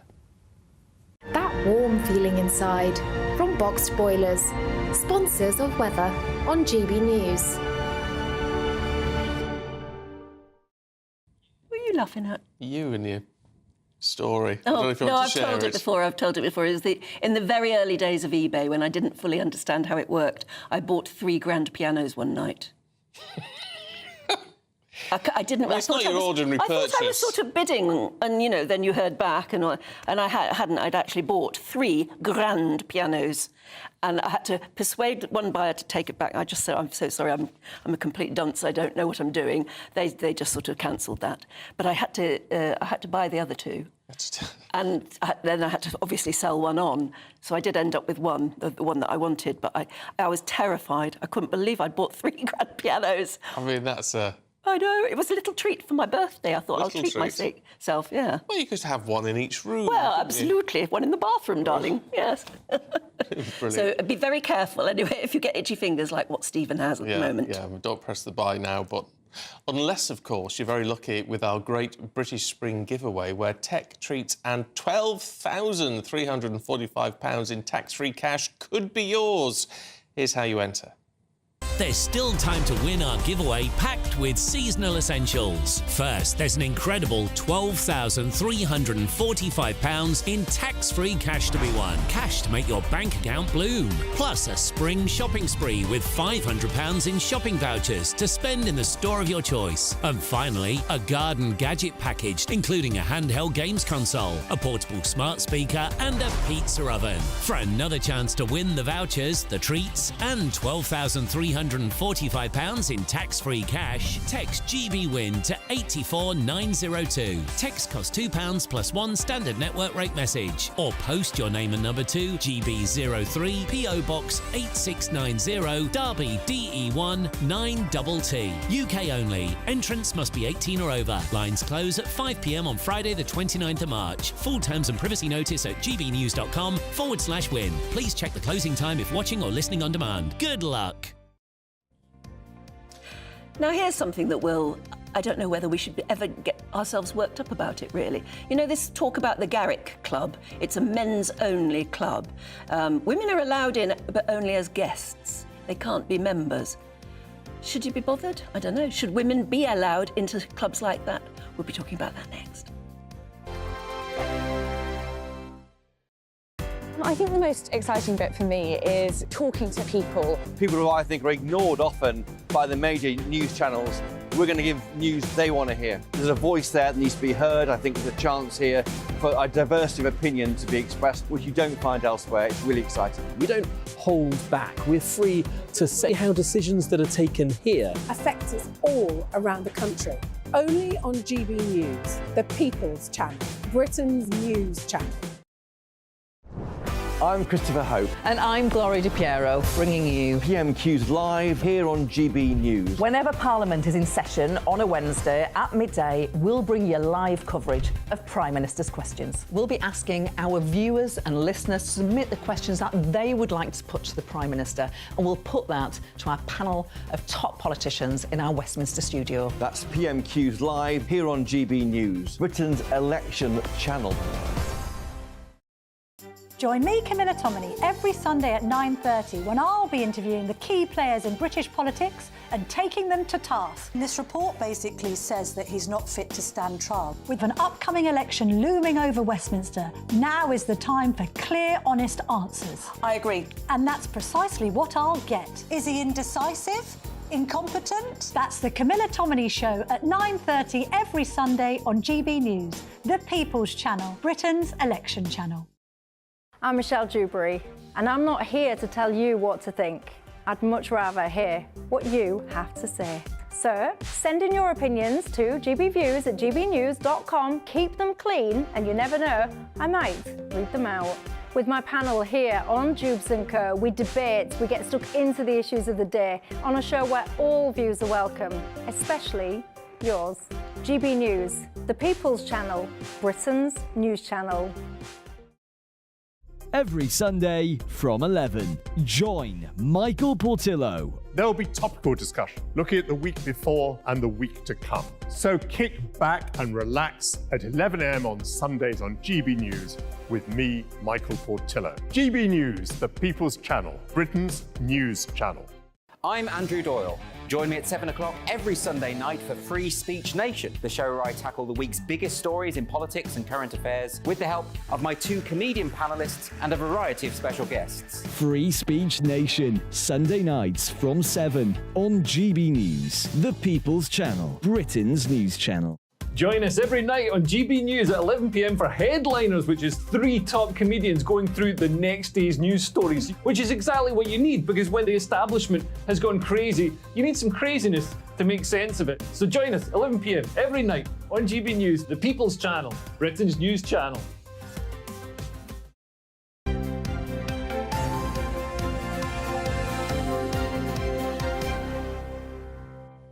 Now, have you ever been to the Garrick Club? No, I've been to the Travellers Club. Is it many, very many similar? years Is it ago. sort of Same mahogany, sort of you know, and leather Yes. armchairs and men reading newspapers? Oh, look, there it is, very posh. I was invited to the Travellers once. Very strange. I was only about 23. I did not fit in. Would you want to be a member? No. Maybe if I was 80. I think it'd be nice to have a club, you know, that you could pop into and just have a nice cup of coffee in lovely atmosphere. But the Garrick Club, for instance, that's the one we've been looking at there in London. It's been in the spotlight this week because its membership was leaked, revealing a roll call of the nation's leading figures. But they're all men. Yes, amongst them, head of the civil service and the head of MI6, both of whom have quit the club. after facing scrutiny. And despite previous motions to modernise the club, these have previously been voted down. So, should women be allowed in posh men's clubs? What do we think? Let's talk to the broadcaster Mike Parry and Albie Amankona, one of our colleagues here, but also a founder of Conservatives Against Racism. Good to see you both. Mike, should we be allowing women into men's-only clubs? Well, I mean, that's entirely up to the Garrick Club, but you wouldn't get me in there. Why would I want to go to a club that's full of stuffy old men? And you've got to remember, when women aren't there, men sort of have different attitudes to life. They become boastful, big-headed, macho. I can't stand the places. One time, I took a booking to do a St George's Day lunch, OK? You know, I do live appearances and that kind of stuff. To my horror, when I got there, it was an all-male thing, and I was expected to tell blue jokes. Now, I don't know any blue jokes, and I didn't want to be there. It was a terrible feeling. I hate the all-male situation. I really do.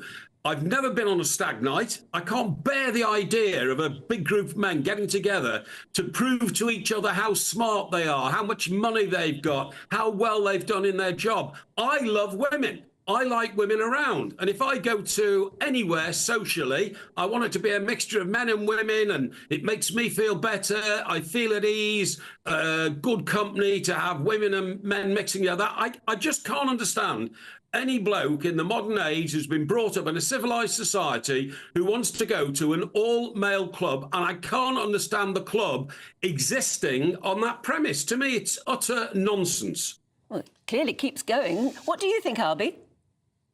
I mean, I completely disagree. As an aside, I quite often go to venues that are just for men. They're called gay clubs. I wouldn't really want too many women in a gay club. I've got no problem with that at all. And in principle, what is the difference? If women can have their own spaces, if gay men can have their own spaces, why can't men have their own spaces? And there are, in fact, women-only members clubs. There's a club called the University Women's Club, which was founded in 1883, which was found sort of in opposition to these gentlemen's clubs that were opened around the same time. I think the Garrick was opened in the mid-18th century as well. So there are women-only members clubs, there are men-only members clubs, there are mixed members clubs. It is up to members to decide which clubs they want to be members of. And I think people are free to do what they like. I totally agree, but that doesn't mean I've got to go to them. I feel very uneasy. Sorry? Nobody's forcing you to go, Mike. No, I know, but the very existence of them makes me feel a bit ashamed to be a man, to be honest. You know, to have this elite club where the doors are barred to women unless they're guests. I mean, you know, women are a chattel in those clubs. You can only come in as a guest of a man. It makes me ashamed to be a male, to be honest, to believe that things like that are still happening. But come on, Mike, there are, you know, what about the Women's Institute? Well, that's up to them again. If the women want to organise a club for themselves only, that's up to them. Just don't expect me to go. That's all I'm saying. Yeah, but the good women of the Women's Institute, they shouldn't feel ashamed to be women because men can't go, should they? I mean, you're saying these men should feel ashamed to be a man because these places exist. Well, look, I think there's a big difference here, and Anne will perhaps more appreciate this. Women sometimes are in a perpetual state of high alert because of men. We know that. That's society and has been for thousands of years. Women can often be frightened of men, walking home at night, footsteps behind them. So within society, the society we live, there is always a fear factor for women from men. Men have no fear factor from women. So it's a completely different situation. If a group of women get together, they don't get together because they feel they're superior to men. They get together because they have shared interests. But why men want to get together, big, strong, macho men, you know, to prove how independent and individual they are, I can't stand that idea. I went to I think it was the Garrick Club. All right, hold on. Let Albie get a word in. You big, strong, macho man, Albie. You're almost being misogynistic, aren't you? Me, misogynistic? Gosh, well, I mean, I can't believe I've just heard Mike Parry on national television essentially sounding woke. Look, there's no issue with these men's clubs happening, just like there's no issue with women's clubs happening. What I have an issue with is when people are hypocritical. Let's take this Richard Moore chap, for example. I was having a look at his Twitter earlier on today. He's got his pronouns. He's got he, him in his bio, and yet at the same time, he was a member of a men's-only club, which I just find so hypocritical. I think it's one thing if you're just going to... Why would I find it hypocritical? Because clearly it's virtue signalling. How can you be a member of one of these institutions, as Mike Parry describes them, old-fashioned, macho, hyper-masculine, and then at the same time be virtue signalling by putting pronouns in your bio? No, I don't do that. The only worry I have about it is that a big club, an old-fashioned club like the Garrick, which has judges and MPs and, you know, people, movers and shakers in society, if they are excluding women, then basically a woman can't go and be part of that decision-making elite. Isn't that the only problem, Albie? But would you say the same thing about a men's toilet in the Houses of Parliament, for example? There could be conversations going on in there, for example. Are we seriously saying there can be no space anywhere ever, just in case there's discrimination, where men might have private conversations with men? And then is the nth degree of that argument that we ban all single-sex spaces, or we ban all single-sex clubs? I just don't see how you could practically put some legislation in place to stop clubs like this opening without there being unintended consequences. But I've never asked for them to be banned. I've said I wouldn't join them. I did, I think, go to the Garrick Club once and have lunch with Lord Derry Irving, who was the Lord Chancellor at the time. And the other thing that struck me was, if I've got the right club, by the way, the refectory, the dining room, was just a load of long tables and long benches. It was like being at a public school. It was male elitism at its worst, and I felt very uncomfortable about it. Oh, well. There you go. Well, you've definitely blown your membership now, Mike. That's it now. All right, good to see you both this morning. Mike, Albie, thanks very much indeed. If you've got a view on that, gbviews@gbnews.com. I just sort of think, get on, do what you want. Yeah. I think the idea of the long refectory tables is because it was always the idea that people would mix and talk over, over their sausages. You know, said the best thing about clubs? I'm really sorry. No, you I hope you don't mind, but the person who said the best thing about clubs was Groucho Marx, who said, I wouldn't want to be part of a club that would have me as a member. Absolutely. And there you go. That says it all, really. It's a fair point. Mind you, you've popped up, so you may as well tell us what's coming up in the spot. Oh, no, that's it. That's all I've got. I've got nothing else. No, we do. It's the England shirt. Is it the England shirt that's causing controversy with the special Nike take on the St George's flag? Anyway, England play Brazil in that shirt on Saturday, and the man has played more games for England than anybody else, the legendary Peter Shilton, will be with us.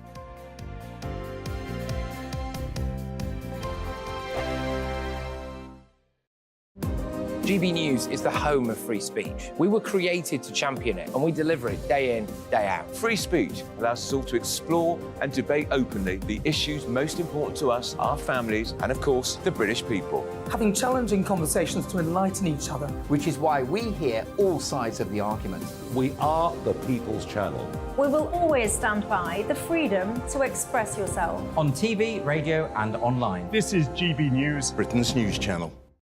Join me, Camilla Tominey, every Sunday at 9:30 when I'll be interviewing the key players in British politics and taking them to task. This report basically says that he's not fit to stand trial. With an upcoming election looming over Westminster, now is the time for clear, honest answers. I agree. And that's precisely what I'll get. Is he indecisive? Incompetent? That's the Camilla Tominey Show at 9:30 every Sunday on GB News, the People's Channel, Britain's election channel. I'm Michelle Dewberry, and I'm not here to tell you what to think. I'd much rather hear what you have to say. So, send in your opinions to gbviews@gbnews.com. Keep them clean, and you never know, I might read them out. With my panel here on Jubes & Co, we debate, we get stuck into the issues of the day on a show where all views are welcome, especially yours. GB News, the People's Channel, Britain's news channel. 2024, a battleground year. The year the nation decides. As the parties gear up their campaigns for the next general election. Who will be left standing when the British people make one of the biggest decisions of their lives? Who will rise? And who will fall? Let's find out together. For every moment, the highs, the lows, the twists and turns. We'll be with you for every step of this journey. In 2024, GB News is Britain's election channel. I'm Christopher Hope. And I'm Gloria Di Piero, bringing you PMQ's live here on GB News. Whenever Parliament is in session on a Wednesday at midday, we'll bring you live coverage of Prime Minister's questions. We'll be asking our viewers and listeners to submit the questions that they would like to put to the Prime Minister, and we'll put that to our panel of top politicians in our Westminster studio. That's PMQ's live here on GB News, Britain's election channel. Big news, big debates, big opinion. Patrick Christie's Tonight is the week's biggest show. Every weekday, 9 to 11 p.m, we've got the inside track on the day's top stories. There'll be sharp takes you won't get anywhere else. We will set the news agenda, not just follow it, and I want to bring you along for the ride. Whatever it is, we'll have our finger on the pulse. It's news, but it's this close to entertainment. Patrick Christie's Tonight, 9 to 11 p.m, only on GB News, the People's Channel, Britain's news channel.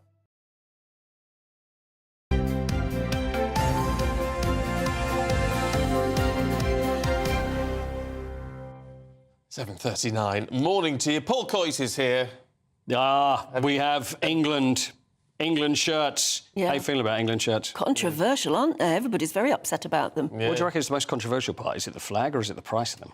Oh, well, the flag, actually, because people pay the price, don't they? They do pay it. Well, we're looking at it now. It's on the back of the neck of the England shirt. And what they've done, Nike have announced they've done, is they've taken the George Cross. Yes. And they've sort of colourised it. You know what they've done? They've disrupted history, with a modern take on a classic. So, I think it's just to make it look nice. But anyway, someone who's worn the England shirt more than anybody else. Yeah. 125 times, although most of those were yellow. The greatest England goalkeeper of them all, Peter Shilton. Morning, Peter. Good morning. I've got to ask you straight away before we get to the football, what do you make on the St George's flag on that new shirt? Well, I'm totally against it, which I don't think is a surprise. I mean, I'm a traditionalist, really. But I think, we've seen a lot of design changes on shirts. I think that's to get the fans to buy the new shirt every time it changes. But now they're messing with the colours on a national flag. And,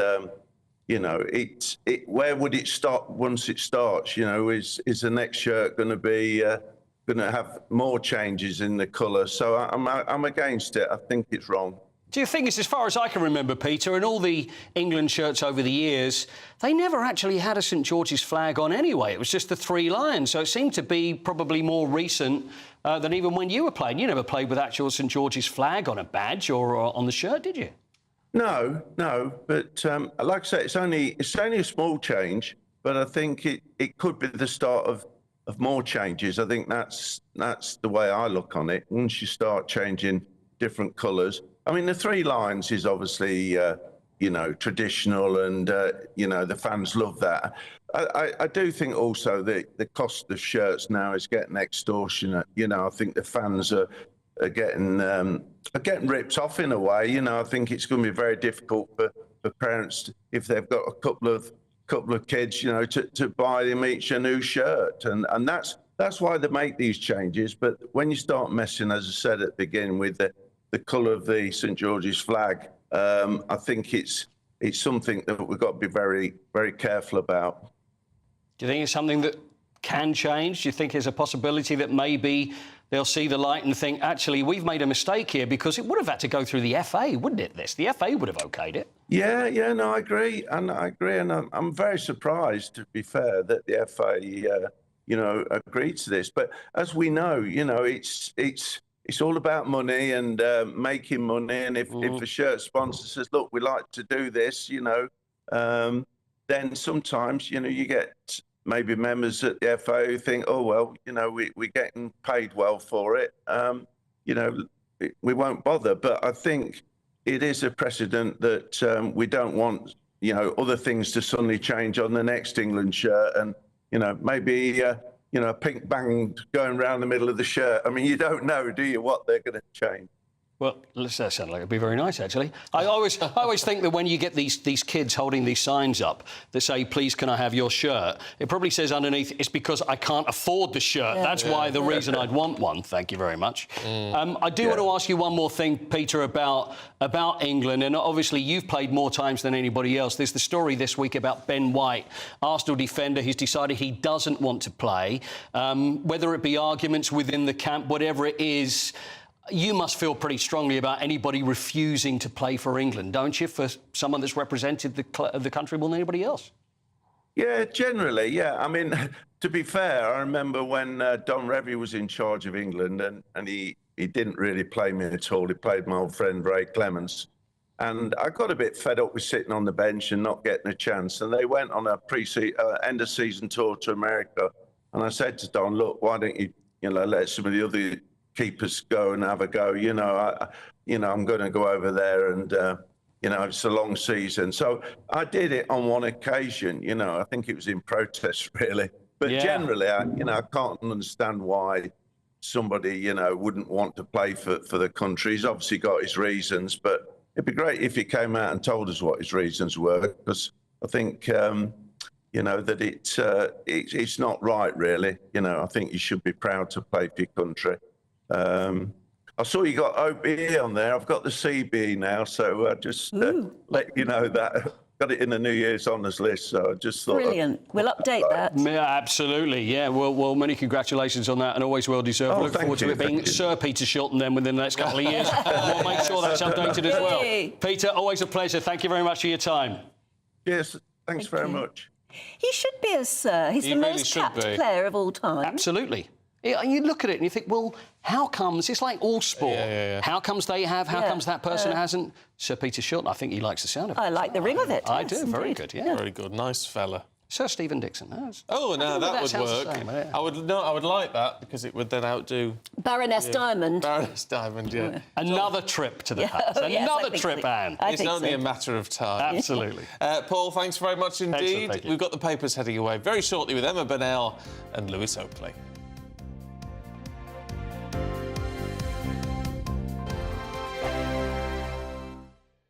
This is GB News, Britain's news channel. Yeah, well, when it comes to fish and chips, we all know they're a part of a British tradition, and the Golden Chippy is an award-winning restaurant, and for years they've been serving the community here in Greenwich, and even today on a Sunday they are fully packed today. But this is the issue.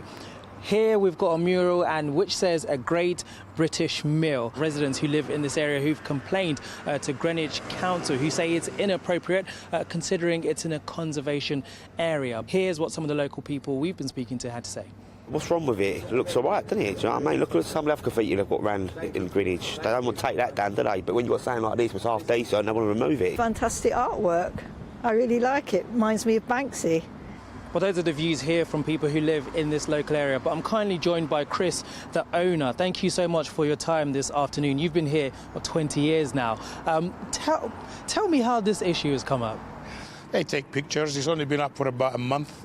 And it's been very, very popular. I don't want to believe that any of the locals are complaining that this is too loud or anything like that. They say it needs planning permission.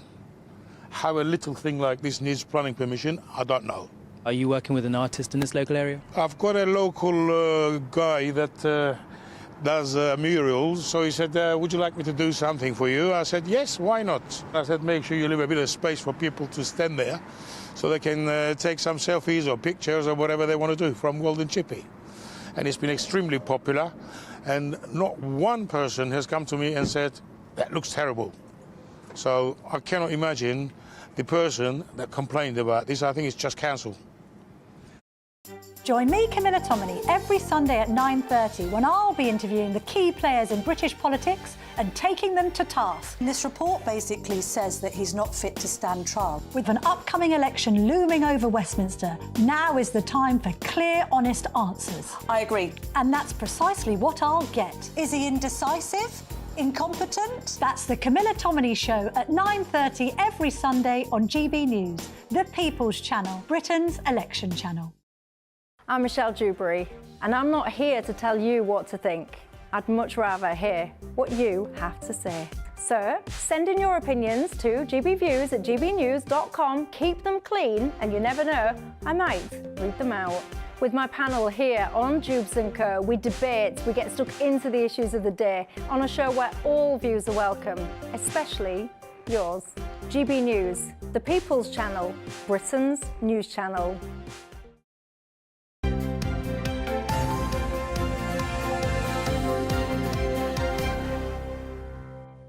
7:48, time for the papers now with political consultant Emma Burnell and podcaster Lewis Oakley. Morning, both. Lewis, Apple is getting sued again. What for this time? Yeah, again, well, it's having a monopoly on basically all the tech, and the accusation is really that they're stifling rival apps and rival games, and that it's really hard to migrate over. So you couldn't just have an iPhone and then go to an Android device, because you would lose all your data, all of your settings. And, I mean, it's true. I mean, I have all Apple devices, and to try and move over when you're ever annoyed at Apple, like, right, that's it, it's like you're in too deep, because everything's synced together. Yeah. And so that's what they're looking at. But isn't that just good business practice for them? I mean, you know, they've got a very good business model. It's good business, but I think the allegation here is about, are you stifling innovation and creativity? Could we actually have better phones than we have now if you weren't doing this? Are there some upstart apps and things that we could have that would make our lives better that aren't seeing the light of day because of Apple's monopoly? Yeah. And just a side point on this, I couldn't believe this. Apple's net income in 2023 was 97 billion, which is more than the GDP of 100 countries. So they don't need any more money. And this is the thing, you're right, it's good business for that business, but it's not good for consumers, and it's not good for other businesses. And there's a difference, and this is where government regulation is always trying to find the balance. There's a difference between that business being successful and there being a successful market. And those two things are very different things. Isn't it good for Android? Because that if Apple aren't doing certain things and following certain trends and techs and all the rest of it, well, Android will do it, and of course Android runs on a whole variety of Android is much more universal. Apple got in a lot of trouble with things like having the lightning charger, where you can only use a certain type of charger and things like that. But I mean, Lewis and I are both people with Apple devices, and once your brain has been trained to use Apple, it's really hard to go back. Well, I think that's what would it take for me to switch? Because as you say, Stephen, if suddenly the Android devices can do really cool things, it's still the cost of switching over. It's not just a phone. It's then, OK, well, my phone now doesn't connect with my iPad or my other devices, my iMac. Oh, yeah. You're in too deep. And all the data you've got stored on those apps. So you could have one like this. Oh. You can't get an iPhone that does that, can you? For those listening on the radio... Folding it in half. Yeah, very clever. Whoa. Very clever. Very lovely. This is my new toy, by the way. Love that. You're very into your toys at the moment, I was hearing. I am. This is one I could afford. There you go. All right, Emma, Telegraph, council tax. Oh, heck. People could be paying £5,000 in council tax. So, basically, councils have no money and an awful lot of costs. And there are two ways that councils are funded. Partly, and not even in the majority, through council tax, and partly through central government funding. And about 10 years ago, the government cut council funding by somewhere between 40 and 50%. But at the same time, council costs, because they have statutory duties. There are certain things councils have to provide us with, and one of those is adult social care. And as we were discussing in the last hour, people are living longer, but they're not necessarily living healthily longer. So the cost of adult social care has gone through the roof. There was a thing doing the rounds over 10 years ago called the Barnett Graph of Doom, where it showed what Barnett's income was and what its costs were, and they diverged so sharply. And that divergence was by 2020, so you can imagine it's only got worse, particularly with everything costing more because interest rates have gone up, inflation's gone up. They need to stop wasting money on sculptures. But this isn't, honestly, twinning towns. the amount of money that councils spend on that, it's a drop in the ocean. What we're talking about is statutory services, adult social care, you know, the things that councils absolutely, they are cut to the bone. And there, as I say, either we fund that individually through council tax or we fund it through central government funding. So at the moment, we're going to fund it. So at the moment, the Conservatives were really open about this. Eric Pickles, when he was in charge of this, said we're going to devolve the axe. We're going to devolve blame to councils. I think that's the interesting thing, isn't it? You look at these stories and you think, oh, it's going up because they want to do statues or rainbow zebra crossings, but it's not. And there's a reason they're all going bust. And I don't really know what the answer is because my council tax, I got an email yesterday, your council tax bill is ready to view. I just thought, I can't look at this yet. I mean, this is it. It is very, very hard. But wouldn't Labour support a lot of this? I mean, the first £5,000 council tax bills are going out. That's in Band H homes, which are big houses, right? So it's the people with the biggest houses paying the most money. It is and it isn't. Part of the problem with council tax was brought in very, very quickly because they had to replace the absolutely hated poll tax. Yeah. And all council tax is set on what the value of your home would have been in 1992. Oh. Yeah. Which is insane because if you live... So where I live, in East London, the value of a very nice big house in that borough in 1992 would have been quite low because it wasn't a popular area. Now, it's massively gentrified. The values of those houses have gone up and up and up and up and up, but the council tax intake has not. So actually, we've got an awful lot of properties that are valued very highly, but are not actually... the amount of council tax paid is quite low because they are still in the band that they were put in 1992. Mm. Oh, I've got to go home and open that envelope that came through the door last week. It said from re-council tax. It's going to be something that says, your money's going up. The money's going up. Yeah, but of course, nobody's going to change this because everyone remembers what happened with the poll tax. Yeah, oh God, yeah. Well, yeah. No, it does get very expensive. We haven't got time. No, we haven't got time. This is brilliant, but we'll do it next time. Yes, Mrs. Nobody will do that, and then we'll do that next one. It's very well-known Labour politician. Yes. Mrs. Nobody. Yes, there you go.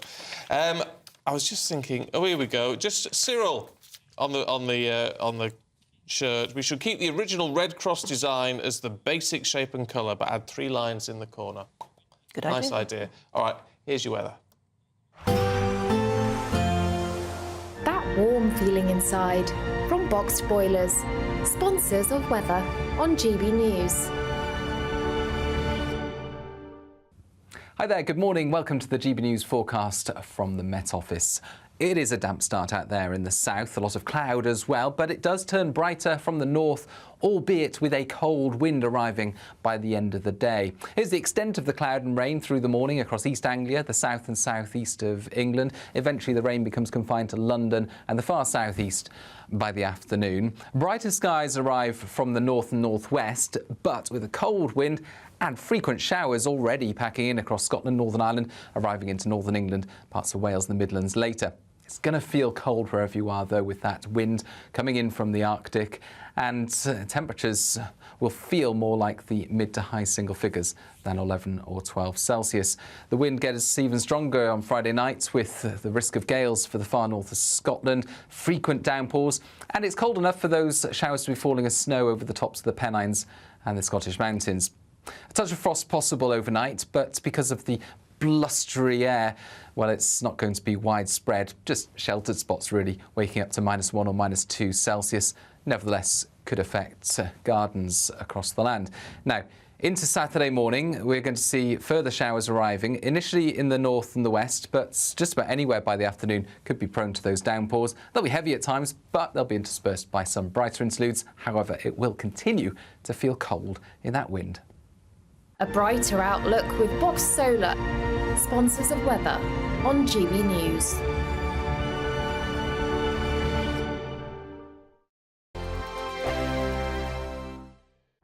Time is ticking on your chance to win the Great British Giveaway. There's a massive £12,345 in tax-free cash to spend however you like, along with £500 in shopping vouchers for your favourite store, a games console, a pizza oven and a portable Sonos smart speaker. And the best news? You could be our next big winner, just like Phil. Didn't quite believe it and still can't.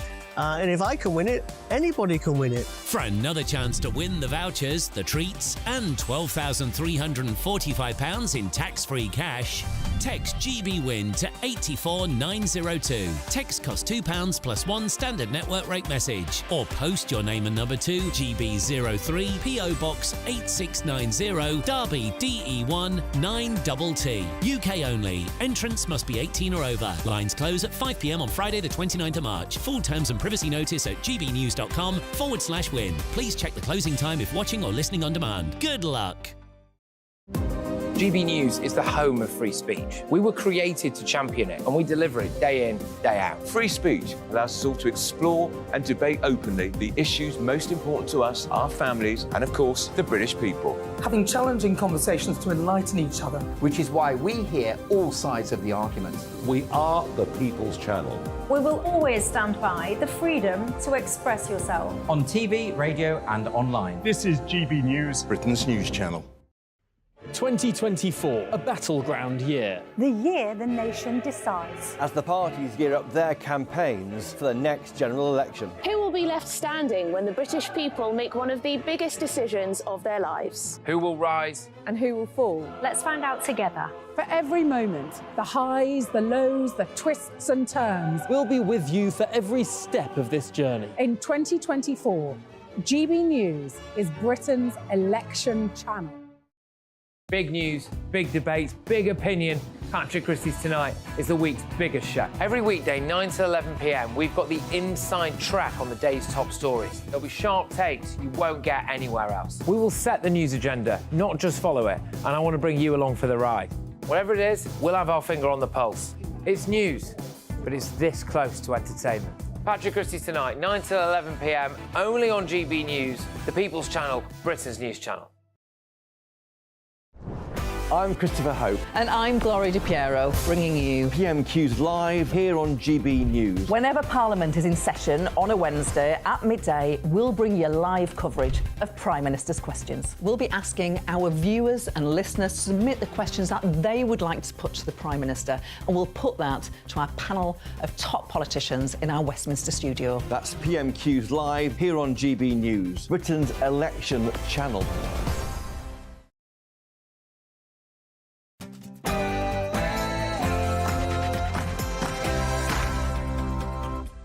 Good morning to you. It's 8 o'clock on Friday, the 22nd of March. Today, Sir Keir Starmer criticises the New England football shirt. The Labour leader supports calls for Nike to change St George's cross on the England kit back to red. That Labour might win a 200-seat majority effectively annihilates any credible opposition. That's bad for democracy. Well, in a GB News exclusive, Conservative MP Sir Geoffrey Cox warns of the dire consequences of a Labour landslide at the next general election. Small boat surge. Improved weather in recent days sees the highest number of small boat crossings so far this year. Mark White has more. Well, with more than 800 people who've crossed the English Channel since Monday, the government is describing the small boats crisis as a national emergency. Yet, it will be another month before the Rwanda bill is on the statute books, and at least June before the first flights take off for that East African country. Time to target spiking. The Home Secretary has vowed to hold perpetrators to account by updating the law. And in the sport this morning, Wales are now one game away from the Euros after thrashing Finland, but Poland will not be so easy on Tuesday. Leicester City are the latest club to face a Premier League charge, even though they're not actually in the Premier League. And England play Brazil tomorrow in the new shirt with the playful update on the St George's flag that disrupts history with a modern take on a classic. The spring equinox may have just occurred, but it's going to feel more like winter over the next few days, with the winds changing direction. Find out the full details in the forecast coming up soon. Morning to you. I'm Stephen Dixon. And I'm Anne Diamond, and this is Breakfast on GB News.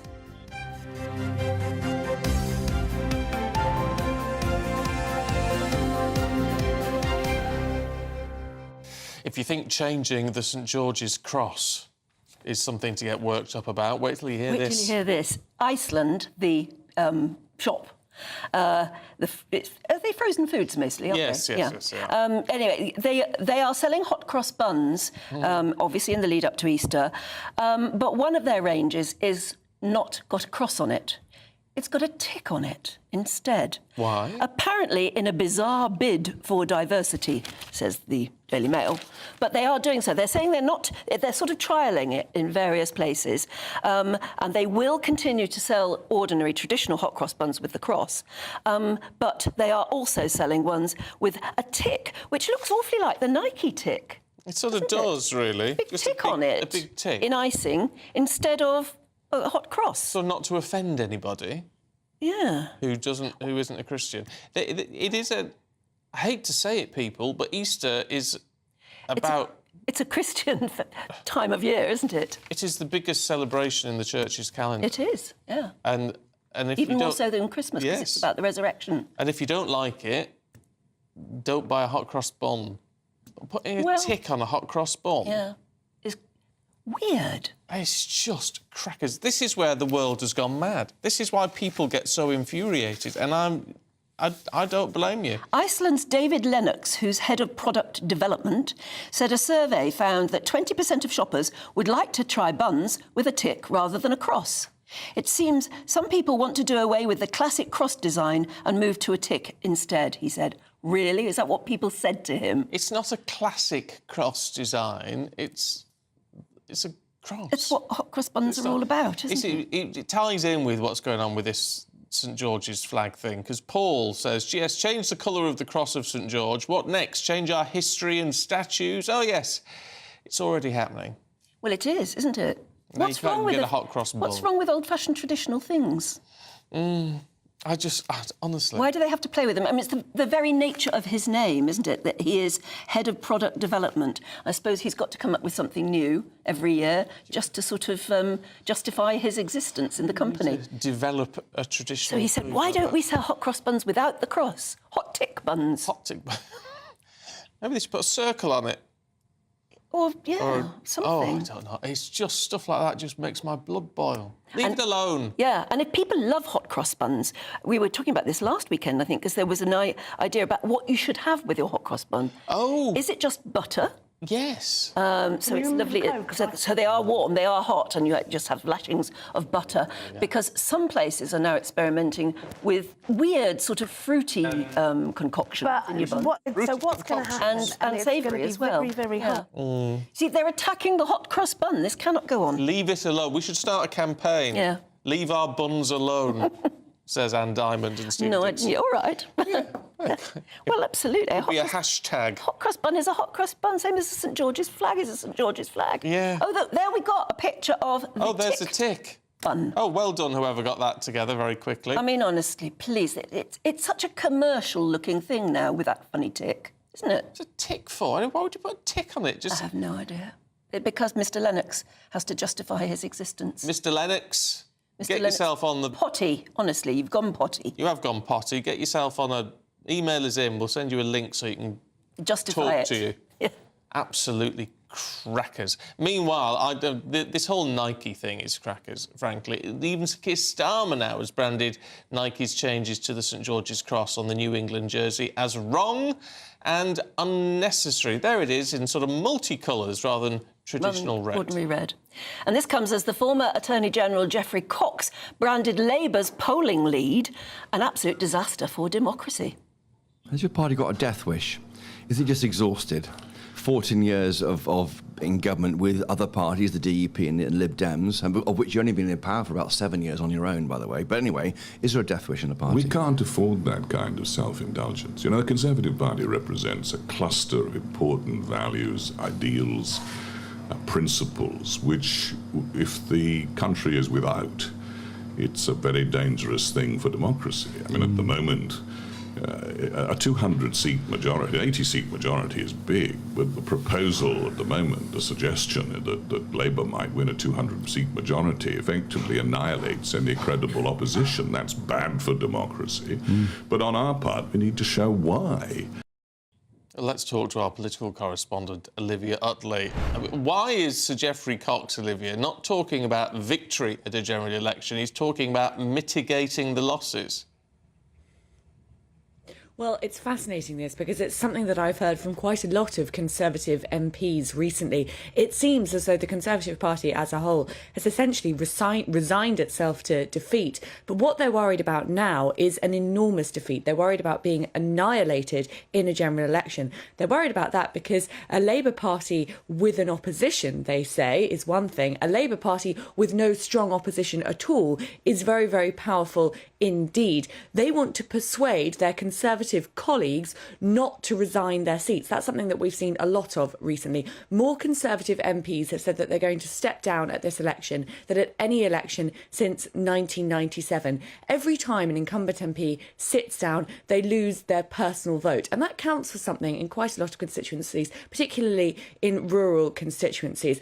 And there are Conservative MPs like Geoffrey Cox who are essentially reaching out to their colleagues and saying, please don't step down. I know we're not going to be in government anymore, but hold on, stay in opposition so that there is something to rebuild the Conservative Party back from. Conservative MPs I've spoken to aren't talking anymore about the election in 2024. They're thinking about the election in 2029. And if the Conservatives are almost wiped out this year, then their chances of winning in 2029 go right down. So that is the pretty bleak situation that the party of government finds itself in now.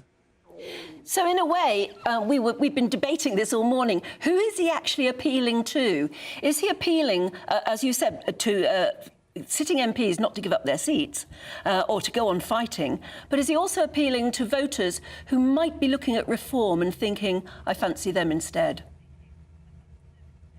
I think there's certainly an element of that. I mean, part of it definitely is reaching out to his colleagues, not just those who are sort of talking potentially about stepping down at the next election, but younger colleagues who have joined the party since the Conservatives were in power. Quite a lot of those MPs don't remember a time when the Conservatives weren't in power. They don't know what it's like to be in opposition. And older MPs think it's their sort of duty to inform those younger colleagues just how bad it is to be in opposition and how hanging on is so important. I've spoken to Conservative MPs who actually think that they need a spell in opposition. They talk about we need to regroup, we're too fractured, maybe it wouldn't be the worst thing in the world to be in opposition. Geoffrey Cox is basically saying, yes, it is. Being in opposition is tough, it's bad, and we want to be back in power at some point in the near future, so hold on and keep fighting.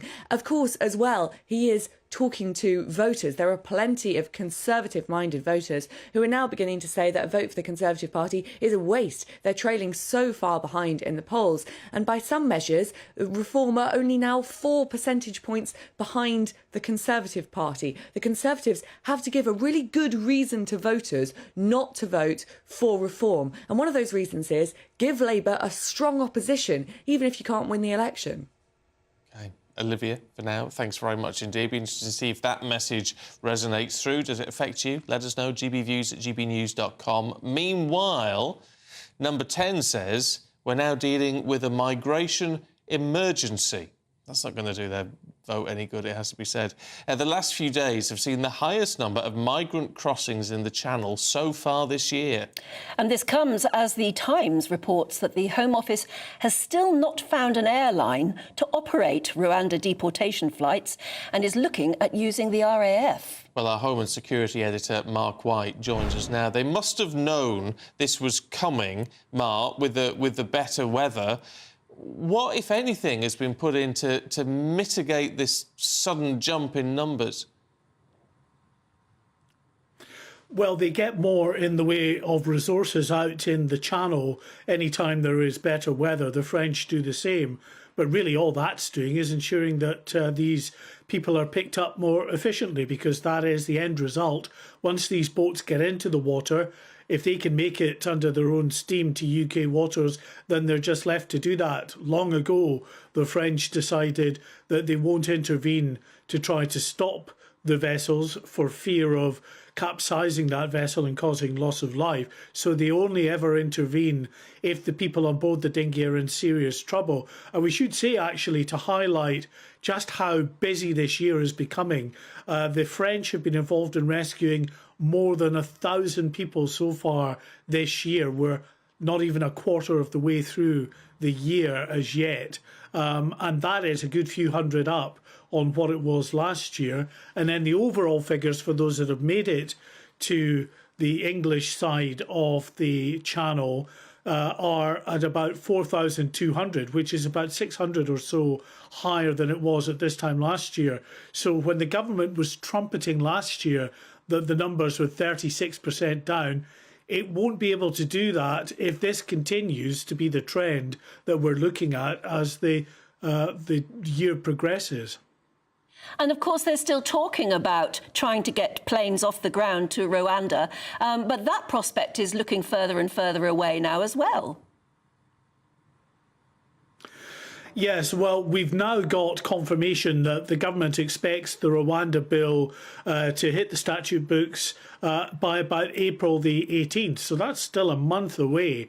But having said that, the Home Secretary, James Cleverly, says that he is determined to get that bill through to stop the constant blocking and disruption of the bill in the Lords. This is what he said. I am absolutely determined to get the legislation through the House to prevent Labour peers continually delaying and obstructing what I am trying to do, what the government's trying to do, to break the business model of these criminal smuggling gangs, to deter people making those dangerous crossings across the Channel, to protect our borders and to stop the boats.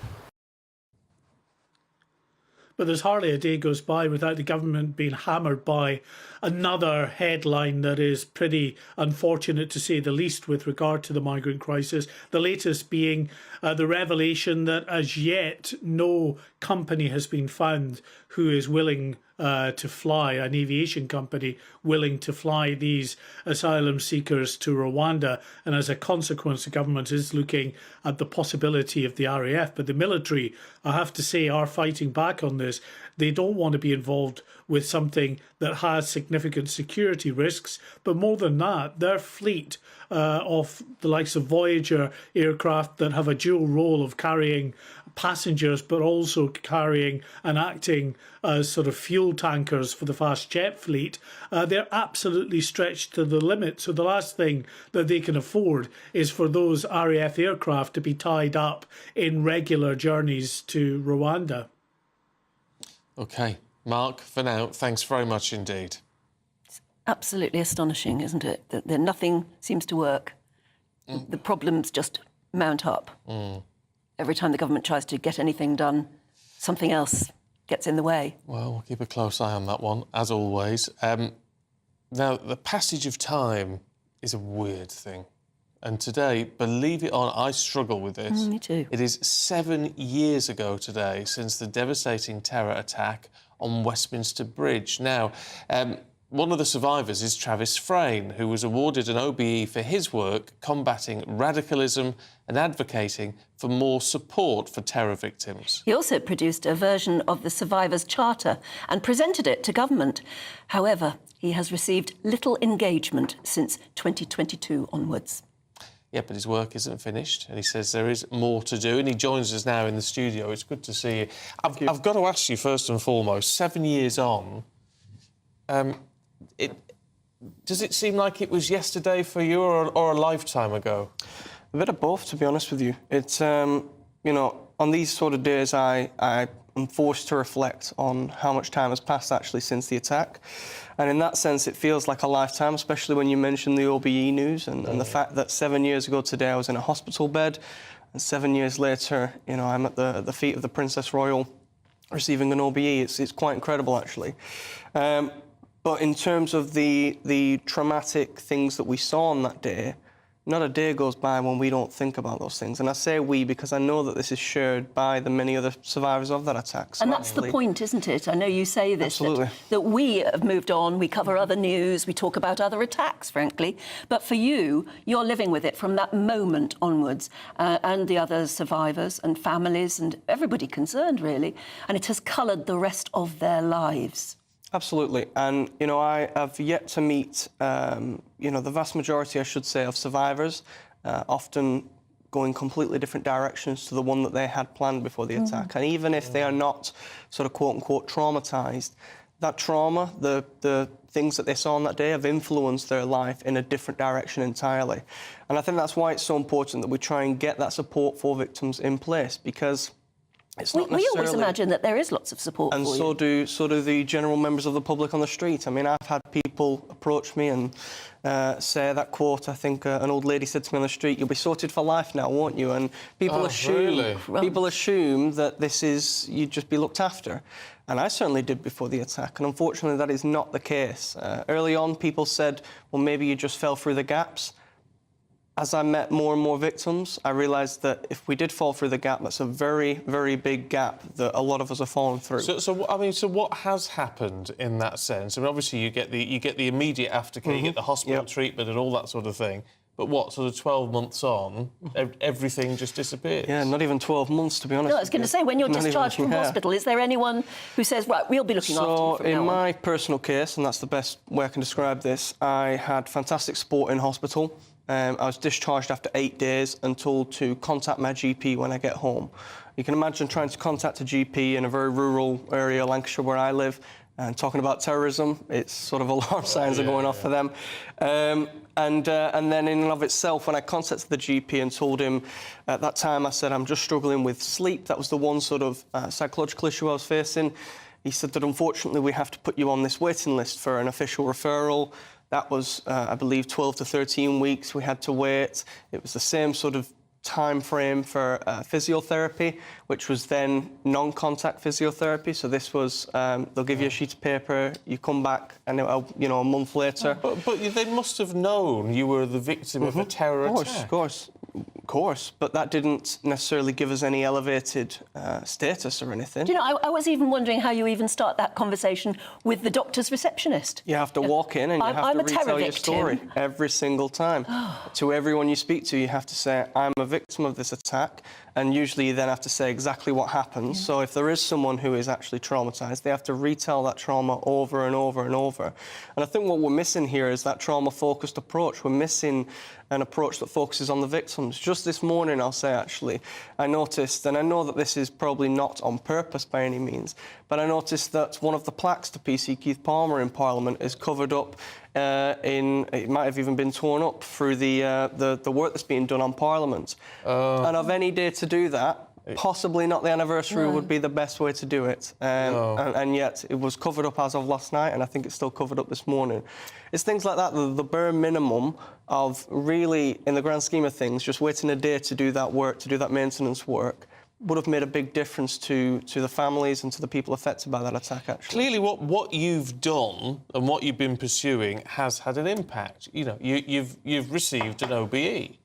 People have taken notice. So why is it then that from 2022, it just seems to have fallen off, that you're not getting a governmental response that you want? Well, I think government priorities change, and I think individual politicians have different priorities, different things that maybe, again, not to be too crass, but maybe get votes and maybe don't get votes.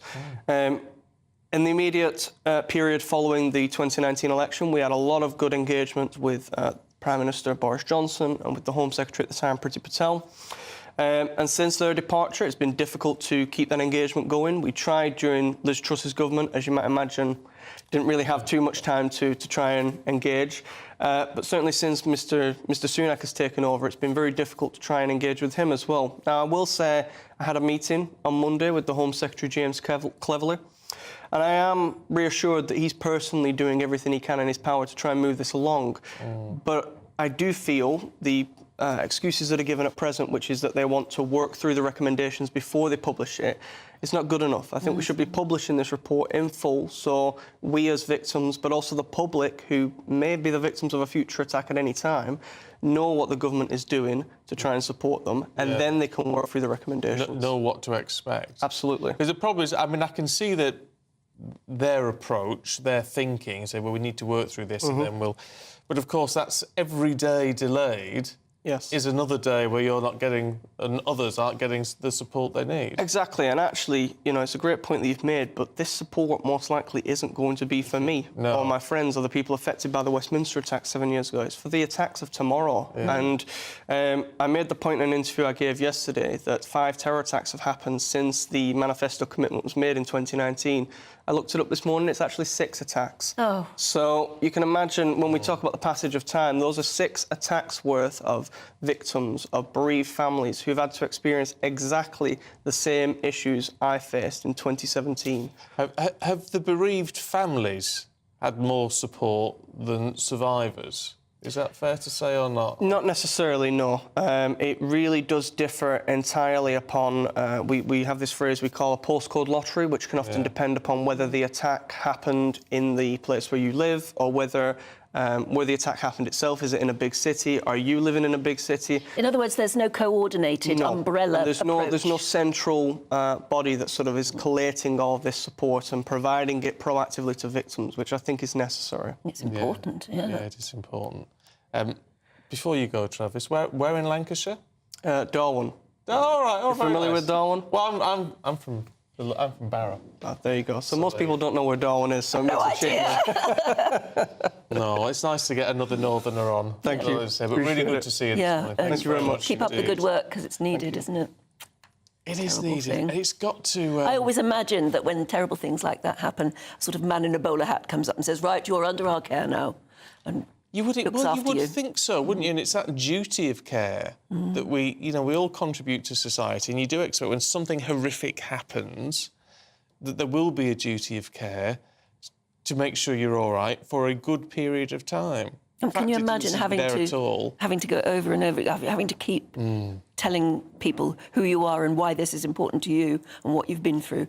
It just makes things worse and worse, doesn't it? It does. If you've got any thoughts on that, we'd love to hear from you. Now, I've no idea what this is. We want to congratulate Charles from Stoke-on-Trent. Oh, Charles is a very lucky man who won the £18,000 Great British Giveaway. We know he watches the show, and he's got the prize. Oh, that must feel nice. In your pocket. Spend it wisely, Charles. If you need any assistance or any guidance with that, I'd be more than happy to help. Here's the moment we told him that he'd won big. Charles, I have some really good news for you. You're the winner of the Great British Giveaway. Oh, flipping heck. Oh, dear. You've won £18,000. Flipping heck. That's a big surprise. Flipping heck, I don't know what to say. Congratulations. Oh, thank you so much. Oh. Flipping heck fire. Oh, absolutely. Oh, You're a brilliant winner, Charles. Well done. But you could win as well with our latest giveaway, which is a shopping spree, a garden gadget bundle. You'd love that, wouldn't you? Yeah. And £12,345 in cash. Here's how you do it. There's still time to win our giveaway packed with seasonal essentials. First, there's an incredible £12,345 in tax-free cash to be won. Cash to make your bank account bloom. Plus a spring shopping spree with £500 in shopping vouchers to spend in the store of your choice. And finally, a garden gadget package, including a handheld games console, a portable smart speaker and a pizza oven. For another chance to win the vouchers, the treats and £12,345 in tax-free cash, text GBWIN to 84902. Text costs £2 plus one standard network rate message, or post your name and number to GB03 PO Box 8690 Derby DE1 9TT. UK only. Entrance must be 18 or over. Lines close at 5 p.m. on Friday the 29th of March. Full terms and privacy notice at gbnews.com/win. Please check the closing time if watching or listening on demand. Good luck. Flipping heck. Absolutely. Very good luck. I love that. What would you say if someone rang you up and said, oh, you've won a lot of money? I'd say you're joking. I think that's what I'd... Oh, that's what you'd said when you got your... Yes, that's OBE, true. wasn't Yes, yeah. I think most people's first reaction is you're joking, even if it's bad news. Frankly, a lot of people say that. Yeah. And then, but I don't know whether I'd say flipping heck. I might say something a bit more fruity. What? Ooh. Well, be very nice, wouldn't it? There you go. I might say yippee. I wonder. It's been a long time coming. Absolutely. Are you sure? Oh dear, brilliant stuff. Well done to you, Charles. Right, still to come for you, a Lancaster bomber landmark that could rival the Angel of the North. We'll tell you more in just a minute.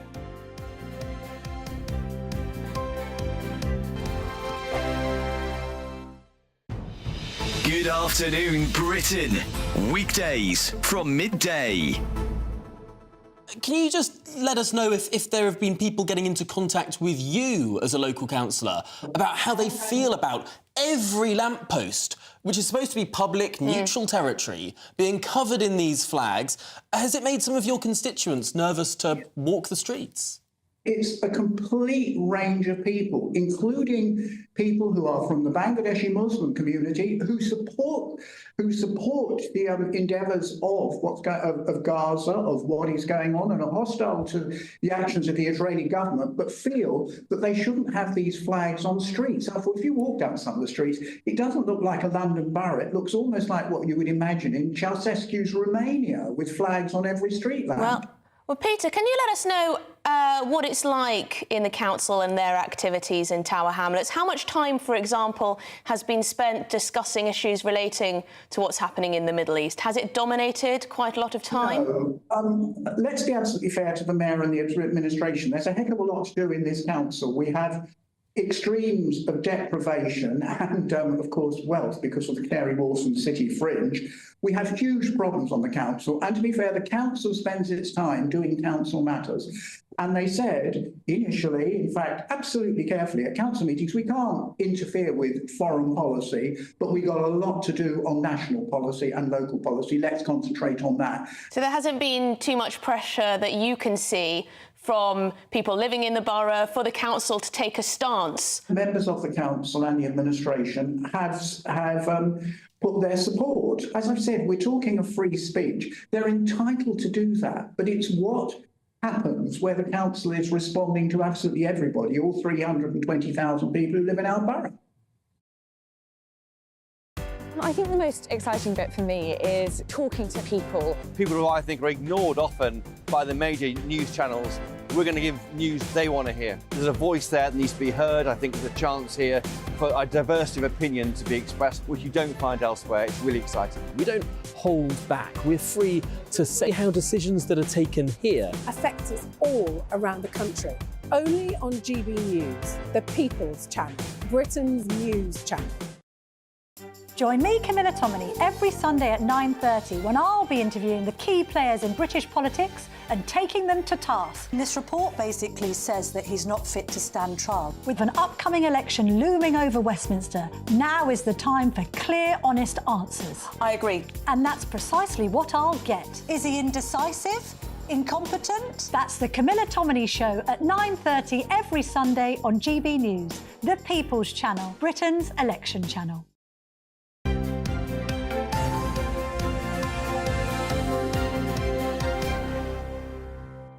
£8:30 exactly. Good morning to you. Now, a charity in Lincolnshire says it needs to raise £80,000 before it can complete a regional landmark that will be taller than the Angel of the North. That's pretty big. The Bomber County Gateway Trust is building a permanent, full-size replica of a Lancaster bomber on the county border with Nottinghamshire, and it's going to be called On Freedom's Wings. Despite getting £500,000 in free labour from local companies, the rising cost of materials like steel is slowing progress. Our East Midlands reporter Will Hollis has more.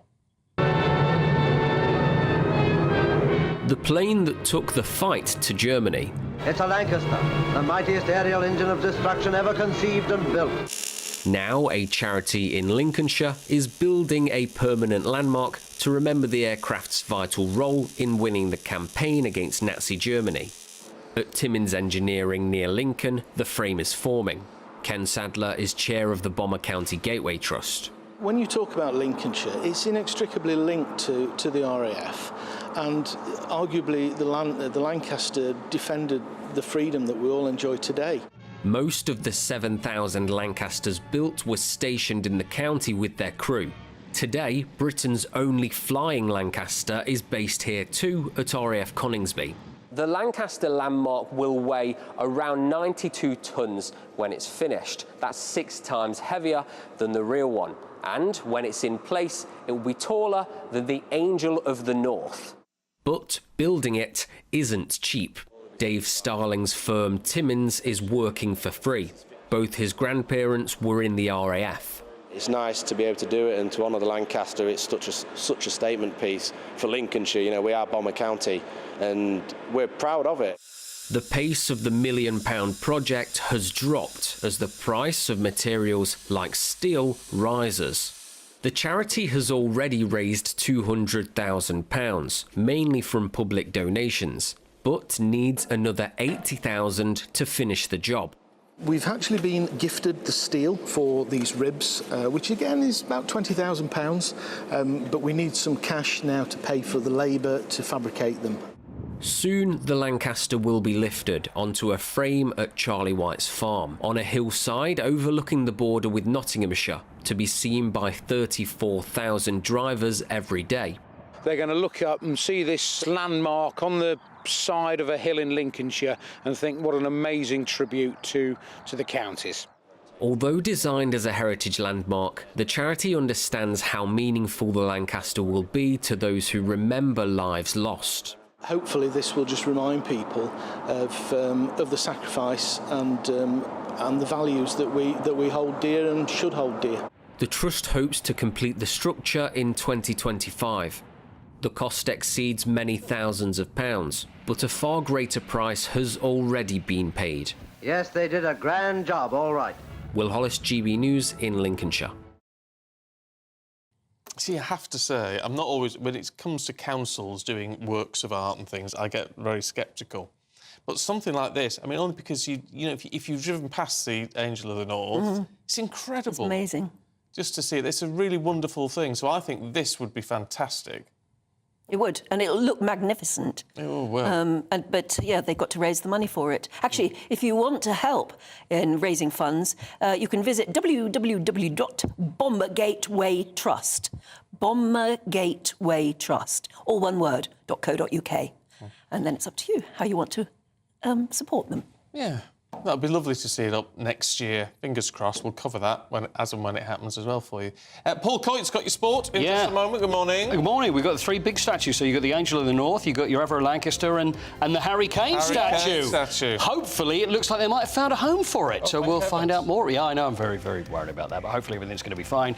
Wales, good night for them. They're 1 game now away from qualifying for the Euros. That game is on Tuesday against Poland. But everybody's going to be looking at England's shirts more than the game, and we'll talk more about that in just a second.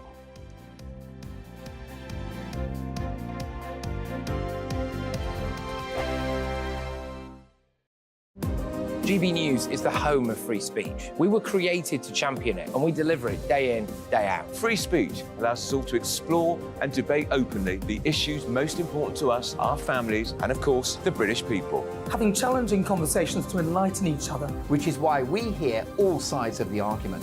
We are the People's Channel. We will always stand by the freedom to express yourself. On TV, radio and online. This is GB News, Britain's news channel. I'm Michelle Dewberry, and I'm not here to tell you what to think.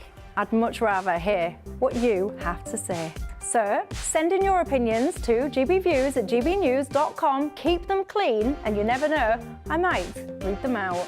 With my panel here on Jubes & Co, we debate, we get stuck into the issues of the day on a show where all views are welcome, especially yours. GB News, the People's Channel, Britain's news channel.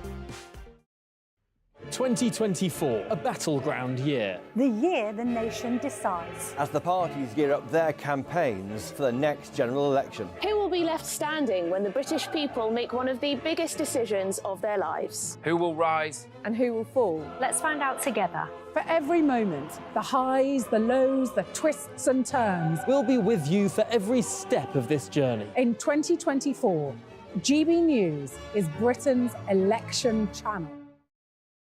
I think the most exciting bit for me is talking to people. People who I think are ignored often by the major news channels. We're going to give news they want to hear. There's a voice there that needs to be heard. I think there's a chance here for a diversity of opinion to be expressed, which you don't find elsewhere. It's really exciting. We don't hold back. We're free to say how decisions that are taken here affect us all around the country. Only on GB News, the People's Channel, Britain's news channel.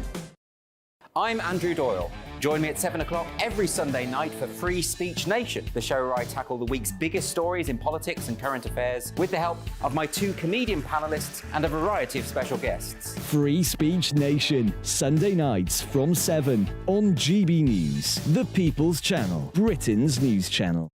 Your weekend starts here with Friday Night Live with me, Mark Dolan, 8 till 9 on GB News. Big stories, big guests and big laughs as we get you ready for a cracking weekend. That's Friday Night Live with Mark Dolan. Fridays 8 till 9 on GB News. Bring your own drinks. The admission's free.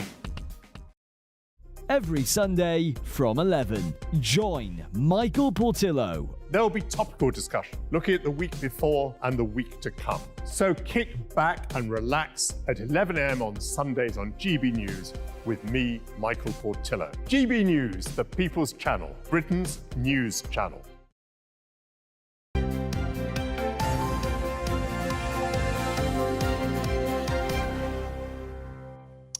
"8:37, Paul Coit is here. Oh, honestly, the England flag furore. And it really is. Everybody's getting very upset about it. Absolutely. The problem is, so I think I've been spending far too many hours looking at this very, very closely. There it is on the back of the New England shirt. It's the new Nike shirt, which, by the way, is a really nice shirt. I think everybody's agreed it's a great new design. Yes. And this seemed to have slipped through the net here because a lot of people didn't notice this. When we talked about this a couple of days ago, didn't see that on the back of the shirt. Now, that is their take on the St George's Cross. But it's the wrong colour. It's the wrong colour. That's what it is. So if you had a situation where it was Sweden, which is a blue flag or a yellow, you couldn't have a different coloured cross because the yellow cross... Because the colours matter. It's the country, yes. A colour, that's what it's all about. So it's not actually the design of it. It's not the fact there's little stripes. That seems to be fine. If that was red, that's OK. But the other thing that we mention a lot is most England shirts in the past didn't actually have the St George's Cross on anyway. It was the 3 lions. Do you have a little one on the top above the badge? Sometimes, yeah. There's been variations of it. I mean, there's been some shirts that have had the St George's Cross on, but generally it's the 3 lions, which is the emblem of England football team. They did change the colour of that a few years ago. So they were blue and they changed them to red, and it was... Hold on, that's not right. We can't have that. So it's really the shirts you can mess around with, but when it comes to the actual flag, that's where the problem lies. It's almost not as... It's when you look at the... Is that the away kit, the dark blue one? See that? My knowledge. We see that to me looks good. It's totally different colours. Yeah, it's almost like what they're doing is using the St George's Cross now as a design, and that's used in some... When they even have warm-up shirts, you know, they have different shirts for this, different shirts for that. The reason being, obviously, because then people will buy them for their kids, if they've got a spare 125 quid, of course. And that is a design that's being used throughout the shirt. Now, in my opinion, I don't think there's any other reason. I don't think it's... Well, you get people say, oh, they're going woke with this, and they obviously mean this. I think it's just Nike just trying to be creative with it, but I think it's the wrong decision. It's just design people, isn't it? Yeah, that's it. Steve says the FA and Nike, surely FA, as the customer, should tell Nike what it wants from the kit, not the other way around. Yeah. I hope it's boycotted, he says. And I think it's the same, Steve. It may be a different one. He says, let's be realistic about this. Nike may be responsible for the idea, nothing wrong with having an idea, but the decision rests squarely with the FA. Yeah, I wonder how it was sold to the FA by saying, look, it's a clever twist. And well, I mean, we've already been through some of the words that we used. The playful update meant to unite and inspire. I mean, do you look at a flag or look at anything and go, you know what? It's united and inspired me. I'm not really sure. Look, I love it. It's so playful. Yeah. It is. It is a playful cross. It's as mad as Iceland selling hot cross buns without the cross, but with a tick instead. Hot cross ticks. There's the answer. And a tick on the back of the England shirt. Maybe that's where it's going to go after. Well, it looks remarkably... The Iceland bun tick looks remarkably like the Nike tick. It's a conspiracy. Yes, Something's going on. Oh, my goodness me. Well, there we go. They're going to wear it tomorrow. It's England versus Brazil. It is tomorrow. And England... Oh, look, there it is. There we are. There's the That's tick the hot bun. tick bun. There you go. I won't be buying one of them neither. No. Harry Kane. Yes. Do we know where he's going to be sitting? Well, the statue. Yeah, well, that one. The statue. That one too. I hope we've got a picture of the statue, because I like the statue. There he is. There is only one statue. It's just 3 views of him, by the way. I know it's a statue of the Bee Gees or something, but His no. ball's too big. I think it Yes, it is, isn't it? Is it just the view? Because surely they wouldn't make a huge balloon-sized ball. I think in perspective it's fine. I think it's okay. Maybe. Yeah, maybe. But I like it, and it was commissioned back in 2019, so we're talking 5 years ago. And the idea was that the Waltham Forest Council, who oversee Chingford, which is Harry's hometown, it would be nice if they, it was great to have a statue of the England captain, and he's a true legend of Chingford. So the idea, put him on a bench at Chingford Station. Then you can have your photograph of you sitting next to him. Yeah. Exactly, but I think TfL were unhappy about it. It's probably health and safety, probably get people in the way on the platform, and people might trip over him. So it's been kiboshed and he's not allowed to be there, so they're looking for a home. But apparently there's an update that Waltham Forest Council have said, yes, there is a home, but we're not going to tell you where it is just yet. Till they think it up. Until we find a bench for him somewhere. But I hope he gets... It, at least. I like it. I think it's a lovely idea. I think it's a nice idea. And let's get Harry put somewhere nice in Chingford. Oh, and the nice picture of... Well, Harry, get a nice picture of him sat next to it. I think that'd be the idea. Yeah, I think I think it would I'm be sure nice. that's how they'll I just launch hope they don't send it over to Munich, where he is at the moment, because I think we should have it instead. München. Yes. Oh, let's hope not. Exactly. Paul, thank you very much. It's been a delight. Well, thank you. It has been a delight. The furore continues. It does. Yeah. Stirring that pot. I will not rest until it's a red flag. Exactly. Well, Good man. It's like a red flag. Thank you. Yes. Right. Shall we have a look at the papers in just a couple of moments? In fact, in...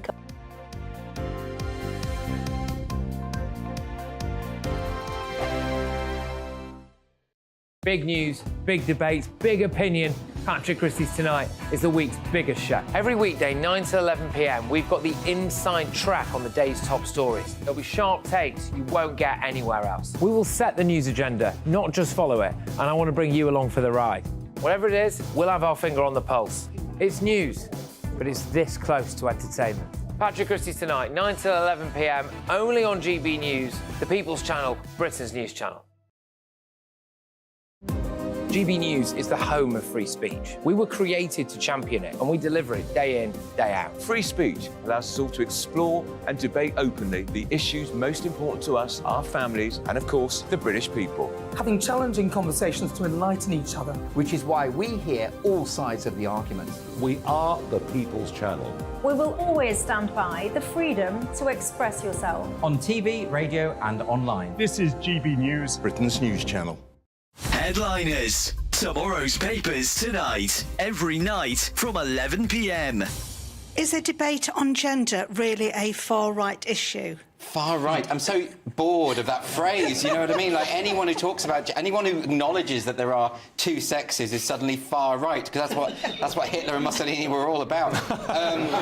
This question from Shirley is, of course, about Labour. They've been accused of being undemocratic because they pressured a pub into cancelling a debate, and this debate features Kelly J. Keane, who's been on this show a couple of times, and she's a campaigner, and she was just on the panel, and then they got a letter saying that they couldn't do it because Kelly J. Keane apparently attracts far-right groups. Now, they've tried this trick before, but because some awful, ghastly neo-Nazi types turned up near to an event that she was holding in Australia, they kind of tried to blame that on her and suggest that the two were the same thing. They weren't. That was an opportunistic group turning up to...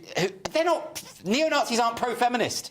They're not pro an event called Let Women Speak. That's just ridiculous. New Zealand's TV blurred her touching her zip because they said that her touching her zip was a far-right dog whistle because she's making that symbol. Yeah, but she wasn't making the symbol. She was just adjusting a zip. Yeah, and also, this isn't a far-right symbol. I mean, that was incredible because she obviously wasn't making that symbol anyway. She was just adjusting a top. But this New Zealand news channel blurred out the hand so that they could pretend that it was some horrible ghastly... Yeah. I mean, this is stuff, isn't it? She's talked about having voted Labour in the past. She's so not far right. But also, I mean, even if she were right-wing, which she isn't, why would they be banning a panel where there's a discussion about one of the most important issues of our day? What are Labour playing at here? They're anti-democratic, aren't they? They're just kind of playing whack-a-mole with things they don't like. I think maybe I'll write to the pub and say I do want to see Kelly J. Keane there. Yeah, but they won't listen to you well, if you no, say that, will they? Because you've got the unfashionable opinion, Chris. Well, and the unfashionable workplace.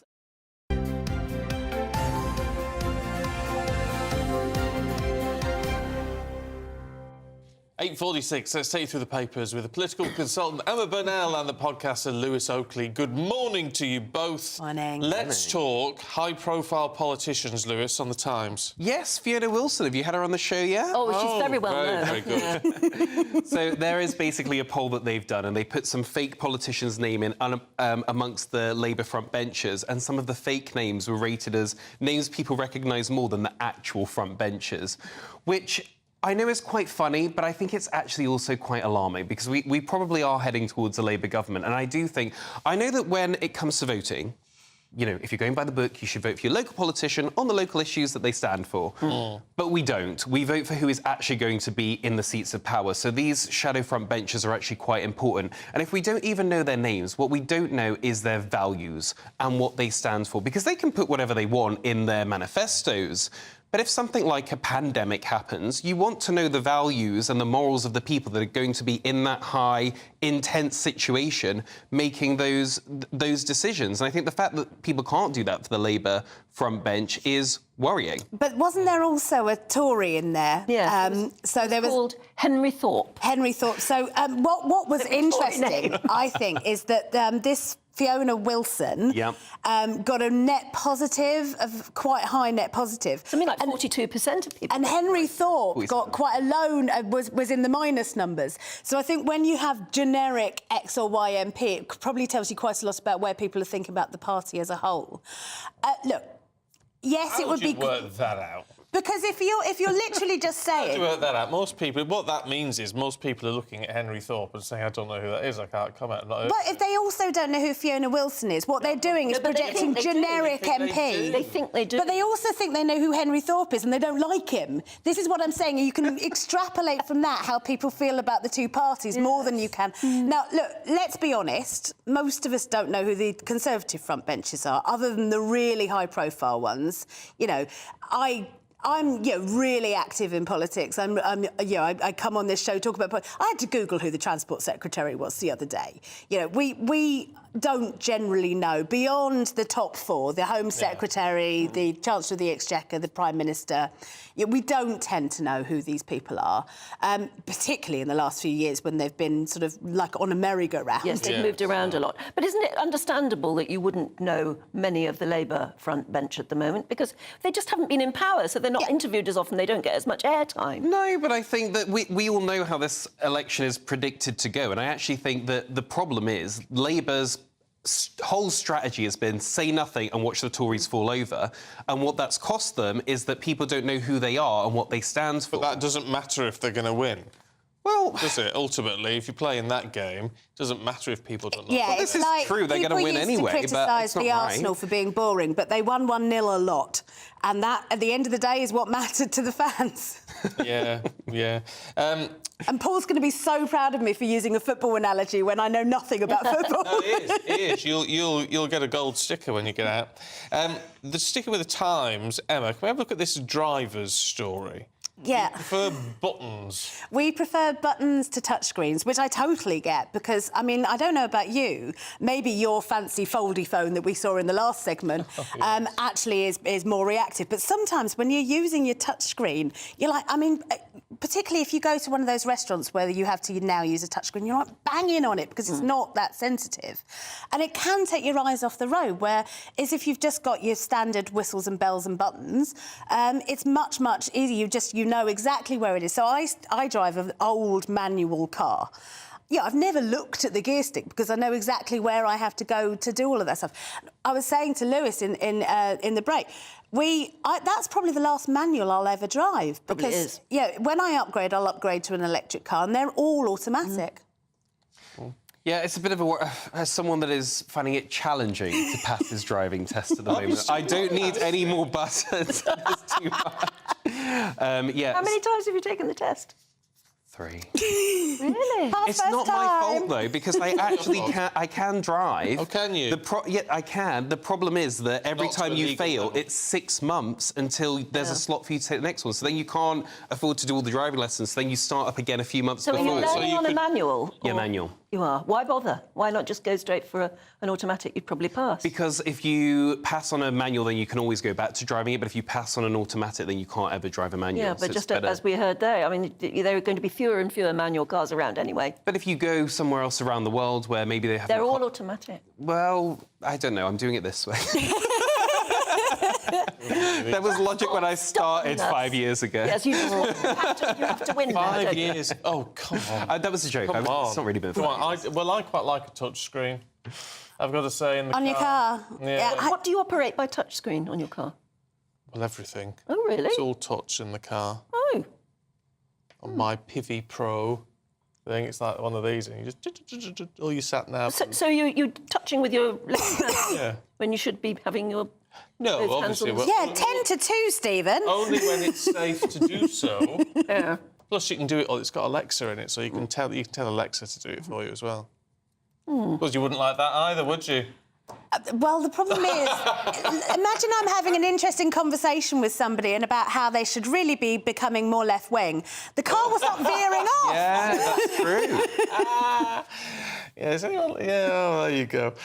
I argue with my car because some of the things I haven't got a touch screen, but I've got things where you can talk to it and ask it to do things. And so you're driving along and you say, I don't know, alter the air conditioning or something, and it said calling Anne Widdecombe, and I said no. It actually said calling Anne Widdecombe and started to call her. No, stop! And I couldn't figure out how to stop it. Oh dear! She was apparently in my contact. That's very special, I have to say. Emma, the Telegraph. NASA's sending the essence of humanity to the moon. Yes. What does that mean? So it's similar to... it should be, shouldn't it? Ode to humanity. But it's similar to the Voyager thing where we put some of the things that we are, the highest levels of human achievement out into space to go forever and ever. And recordings of whales. Recordings of whales song, and I think... Mozart was in there, Mozart, yeah. And so this is very similar to that. We're putting some of our highest achievements in terms of mathematics, the arts, culture, onto these sapphire discs that will be able to sort of be on the moon. So it's kind of...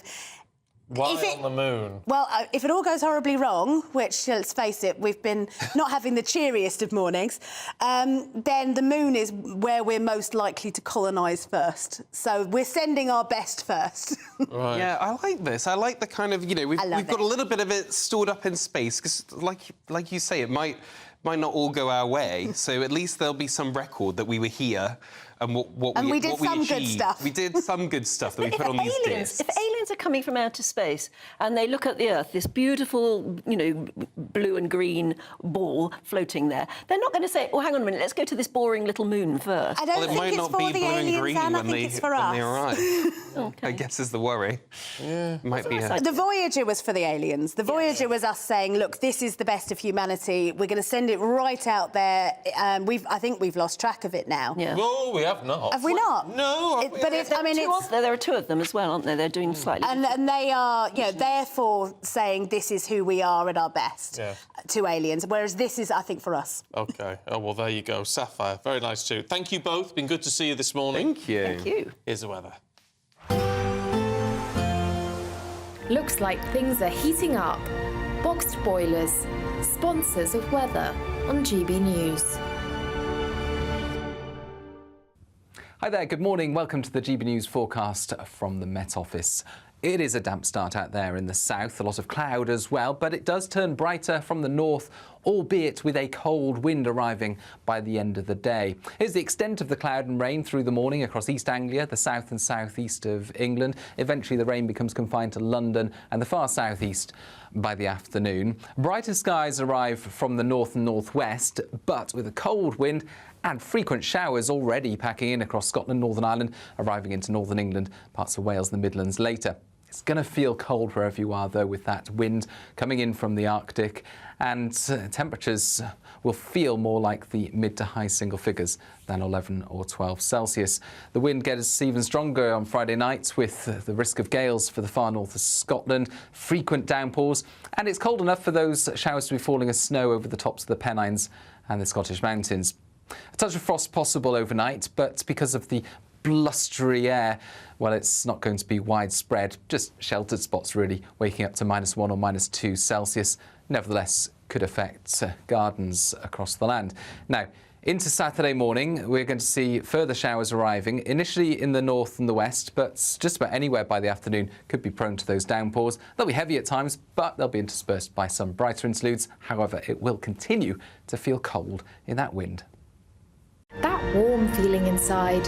From Boxed Boilers, sponsors of weather on GB News.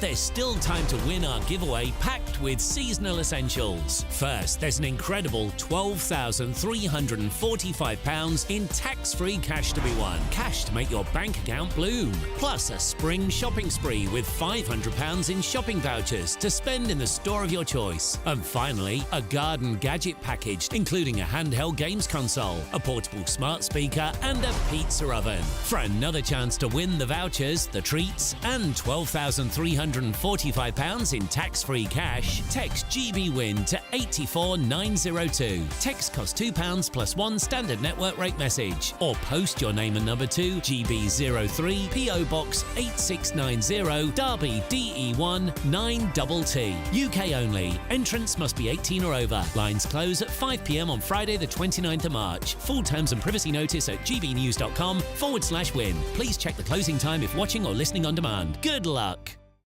This is GB News, Britain's news channel. Is the brand of toothpaste super important here, or is it more about the toothbrush? Because I was told a long time ago by my dentist, electric toothbrush, Pip, that is the way to go. You're exactly right. I mean, the action of mechanically removing plaque, so using a brush, is much more effective than the brand of toothpaste itself. But in terms of the ingredient in toothpaste that we're looking for, it's something called fluoride. And fluoride is essential to help remineralize and strengthen our teeth. It's really important to use a toothpaste with fluoride. And in terms of brushing, using an electric toothbrush is just much easier. You know, you're brushing your teeth first thing in the morning, last thing at night. You're going to be a bit tired in those times. So using an electric toothbrush, you just hold it against your tooth and gum and it does all the work for you. So it's just much easier in my opinion. But you have to use your electric toothbrush properly. You're exactly right. Yeah, there is a technique of actually brushing your teeth, although it sounds really simple.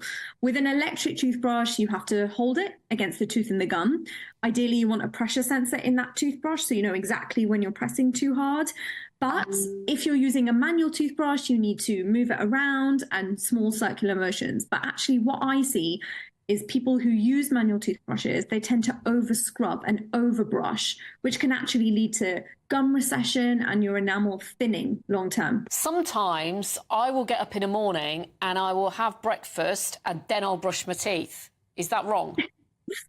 Unfortunately, that's wrong. So the best time to brush your teeth is first thing in the morning, as soon as you wake up. If you're brushing after you eat and after breakfast, you're brushing your teeth in that weakened acidic state. So your teeth are actually under attack and they're much more vulnerable.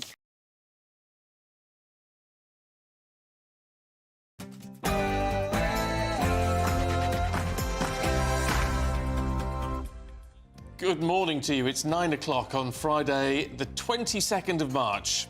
Today, Keir Starmer has slammed the New England football shirt. The Labour leader supports calls for Nike to change the St George's cross on the England kit back to red. That Labour might win a 200-seat majority effectively annihilates any credible opposition. That's bad for democracy. In GB News exclusive, Conservative MP Sir Geoffrey Cox warns of the consequences of a Labour landslide at the next general election. Small boat surge. Improved weather in recent days sees the highest number of small boat crossings so far this year. Our Home editor has more. With around 800 small boat migrants having crossed the English Channel since Monday, the government is now describing this as a migration emergency. But we're told the Rwanda bill will not gain royal assent for another month. Time to target spiking. The Home Secretary has vowed to hold perpetrators to account by updating the law. The spring equinox may have just occurred, but it's going to feel more like winter over the next few days, with the winds changing direction. Find out the full details in the forecast coming up soon. Morning to you. I'm Stephen Dixon. And I'm Anne Diamond, and this is Breakfast on GB News.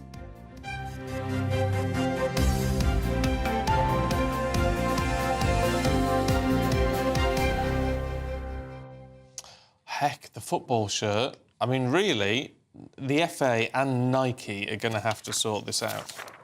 Do you think in the end it'll just blow over and just get on with it? I don't think it will. Ash says, what a disgrace. Even as a Scotsman, the woke has no bounds. Can you imagine if this happened north of the border? Never in a million years. Well, that's true. But the point Ian makes as well, thank you for getting in touch, Ian, he said, at the end of the day, if they've changed the colour of the cross, then it's not a St George's cross. So problem solved. But it said it's meant to be St George's cross. Is it? That's the thing. Well, yeah. I think so, yes, I know. Yeah, I mean... Right, I was just trying hard to sort of quell that one. Nick says, it's all gone woke, and the phrase now is, if it's woke, it'll go broke. If you don't like it, don't buy it. Well, that's certainly true. But the point is that the England team will be wearing it. They will. They're not going to be able to... Have to unpick the cross at the back of the... Yeah, they're not going to be able to reject it, are they? I wonder if they could sew a like a proper England... Well, you could, yes. Thing on... Somebody will bother to. But that in itself would be controversial. Yeah, I mean, I presume, you know, they've probably bought millions of the blooming things This is already. the thing now. It's one thing... They can't undo it now, I wouldn't have thought. No, no. They could apologise, though, couldn't they, for causing... It's chaos. Perceived offence. Yes. Yeah. Oh, well. You have to let us know what you think about that this morning. But Sir Keir Starmer has waded in on this. He's called Nike's changes to the St George's cross as wrong and unnecessary. And this comes as the former Attorney-General, Geoffrey Cox, has branded Labour's polling lead, their huge lead, a disaster for democracy. Has your party got a death wish? Is it just exhausted? 14 years of in government with other parties, the DUP and the Lib Dems, of which you've only been in power for about 7 years on your own, by the way. But anyway, is there a death wish in the party? We can't afford that kind of self-indulgence. You know, the Conservative Party represents a cluster of important values, ideals, principles, which, if the country is without, it's a very dangerous thing for democracy. I mean, at the moment, a 200-seat majority, an 80-seat majority is big, but the proposal at the moment, the suggestion that Labour might win a 200-seat majority effectively annihilates any credible opposition. That's bad for democracy. But on our part, we need to show why. Well, our political editor, Christopher Hope, who you saw doing that interview, that podcast, joins us now. Christopher, good to see you this morning. It's quite remarkable. I know people are saying it behind the scenes, but to sit in front of a microphone and say we need to mitigate our losses is quite an admission, isn't it? It really is. And morning, Stephen. Morning, Anne. It is a worry. I mean, Sir Geoffrey Cox is standing at the next election in Torridge and West Devon. His majority is around 25,000. That could go to low thousands, be a marginal seat according to current polling. So he's worried. He's looking at the state of the polls. It's a wake-up call, I think, for Rishi Sunak, the Prime Minister, to try and set out a vision. What do you stand for, Prime Minister, he said in that podcast. It's called Chopper's Politics Podcast, by the way. It's on our website at GB News, also at Apple Podcasts, Spotify and the like. So anyone can tune in, listen and watch and let us know what you think. He is concerned about what is going on here. He was referring back to a Survation poll a few months ago, giving Labour a notional 190-seat majority in Parliament. With that, the Tories are down to 149 seats or so. And he and I remember this, you guys might remember too, back in 1997, the Tories had problems forming a front bench. And he was saying, we may have problems find enough people to oppose the government on policies in Parliament. That is a near existential threat for the Tory party. He's trying to get the party to wake up, stop fighting about whether Rishi Sunak or Penny Mordaunt should be leader, get behind somebody, Rishi Sunak in this case, and get on with fighting Labour and think of some new ideas to justify a fifth term in government. I suppose he's also trying to wake up the conscience of the traditional Tory voters, many of whom get in touch with us here in the studio, and I'm sure you must hear it all the time, who are saying, I've voted Tory all my life, but this is the first time I'm thinking of casting my vote elsewhere. And I suppose what he's saying is we need to be able to be an effective opposition. And if you annihilate us, we can't be. That's right, and the Tories were annihilated, weren't they, back in 97 to 2001. They're in irrelevancy. And when you have a weak opposition, you have, I think, generally quite often bad and lazy government. The government needs a strong opposition in Parliament to do a better job. And that is the concern. I mean, I heard from Michael Ashcroft, Lord Ashcroft, the former Tory peer. He thinks that as many as 40% of Tory voters are undecided. There is a battle out there to be won of ideas, and it's up to the Tory party to try and fight them. But currently they're being assailed by delays here, delays there. I mean, just yesterday they declare a migration emergency and then say, and it's 4 weeks till we get the bill through Parliament on Rwanda. I mean, how is that even remotely making any sense? It's almost taking voters for fools. Crisis, what crisis? I mean, it begs the question, if he's wanting people to stay with the Conservative Party, to either form the next government or form a credible opposition, which seems more likely, you've got to ask, why? Are they even beginning to address the problems, which is seeing, frankly, those loyal Conservatives moving to the right to reform and those floating voters moving to the left to Labour? That's right. If your policies are quite like the Labour Party, then why not vote Labour? And that's the point of it. And that's why Reform is doing so well to the right. Reform is now just 4 points behind the Tory party, according to the most recent poll this week. If what happens is called crossover in Westminster, if the Tories go third to Reform, that will trigger a full-blown crisis. But what Geoffrey Cox is trying to say is it's all achievable. He likened the party to the 150 or so soldiers at Rorke's Drift, battling off thousands of Zulus. I mean, I'm not sure that's quite right, given the party is still the majority party in Parliament. But despite that, he is saying we can do this. Let's find some new ideas, some new visions. Where are the Secretary of State with their new ideas? Let's refresh the party. The reason why the Tory party is so successful, of course, is it does refresh its leadership and its policies when it needs to. OK. Thanks very much indeed, Chris. Well, it's all going on in the world of politics, and I think we can cross now to speak to the Shadow Attorney General, Emily Thornberry. Oh, yes, you're there. Very good morning. Thanks very much for joining us. My goodness, as I said, there's an awful lot going on in politics. We just heard an admission there, really, an acknowledgement from Geoffrey Cox that they could be annihilated at the next general election and that Labour could get an absolute landslide victory. What are your thoughts on why he's chosen to say that? I'm afraid I don't know. I mean, all I can say is that nobody's voted yet. So the idea that the Conservative Party are going to be annihilated is a little bit premature. We need to have an election. People need to have an opportunity to focus on politics. You know, people have lives. They have other things to think about. So we may be ahead in the polls at the moment, but those polls don't really matter. What matters is people actually voting. And so we're fighting for every vote. We're not taking anything for granted. Your leader is on a lot of the papers this morning over this England kit furore. Is he right to speak out? What do you make of it all? I think it's all very odd. I mean, if you look at it, what have Nike done?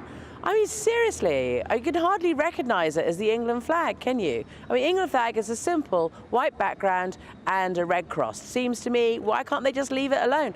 Imagine how cross the French would get if they started putting bits of purple on the tricolour, or they changed the Welsh flag, took away the dragon and stuck a pussycat on instead. I mean, people would be up in arms. You know, I think that he's right. I think, why can't we just have just a straight England flag on the back of these shirts? Yeah, but to be fair, you're not a particular fan of the St George's Cross, are you? What do you mean? Well, I mean, you took the mickey out of someone flying the England flag and had to resign as a result of it.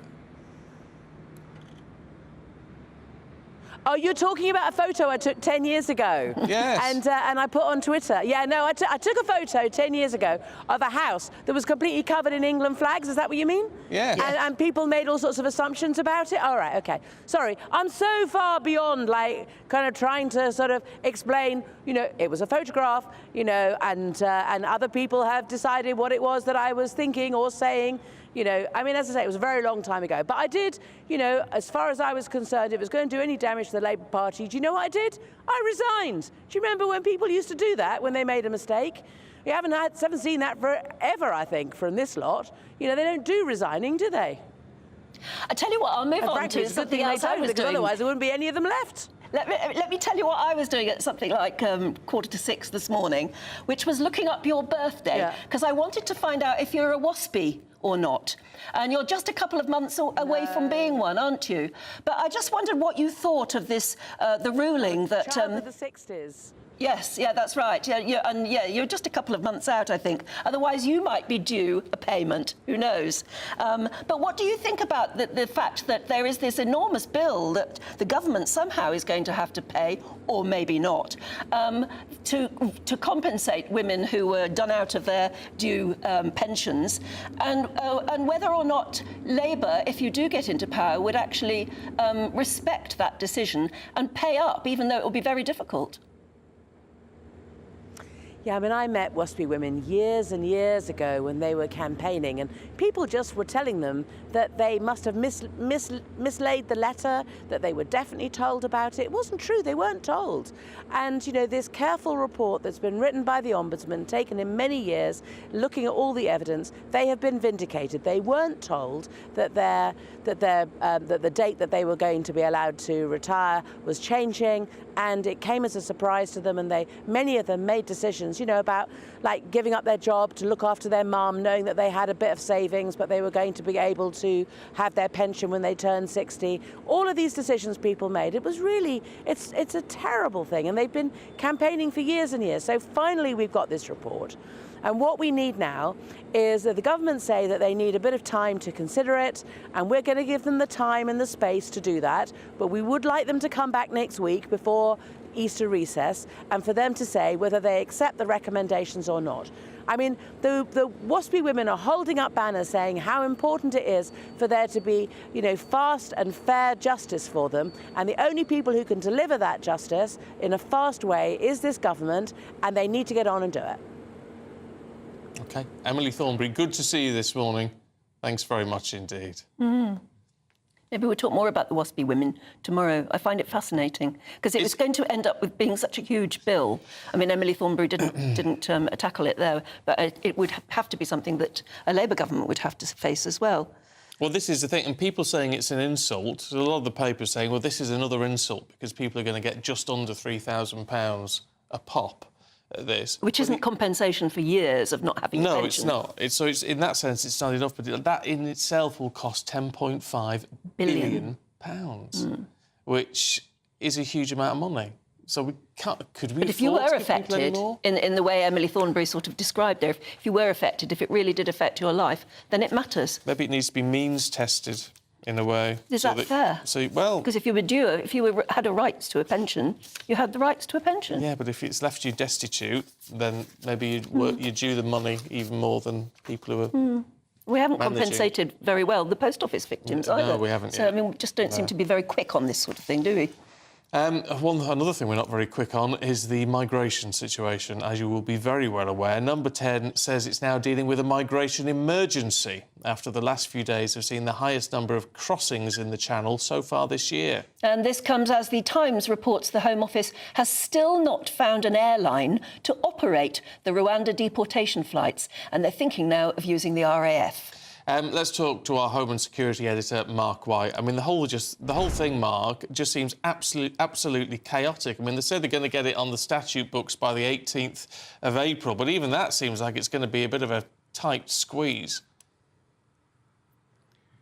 Well, it makes no sense, really, to declare it a migrant emergency and then to tell us that it's going to be a month before it gets to the statute books. There was time available to them over the next few weeks when they could have got this bill rushed through, but they haven't done that. We're told it will be April the 18th. And then likely June before the first flights go off. And of course, you've got, as you said, that report in the Times this morning suggesting that the government has not yet done any kind of deal with an aviation company willing to take those asylum seekers to Rwanda, and that they're trying to get the RAF to do it. The RAF are fighting back, understandably, not just because it's politically very difficult to do this. It's a security challenge, but also it's an issue with regard to getting the aircraft available. That the RAF have these Voyager aircraft that are dual sort of passenger aircraft, but also act as tanker aircraft for the fast jet fleet. They just don't have enough of them to tie them up, taking regular trips to East Africa. The government have said this morning, incidentally, that we have robust operational plans in place for flights following discussions with a range of commercial companies and departments, and they're working across government towards ensuring that the first flights to Rwanda take off as soon as possible. Well, that's not a denial of the Times story. There's no confirmation there that they've actually struck any kind of deal with an aviation company to be able to take these migrants to Rwanda. OK, Mark, thanks very much indeed.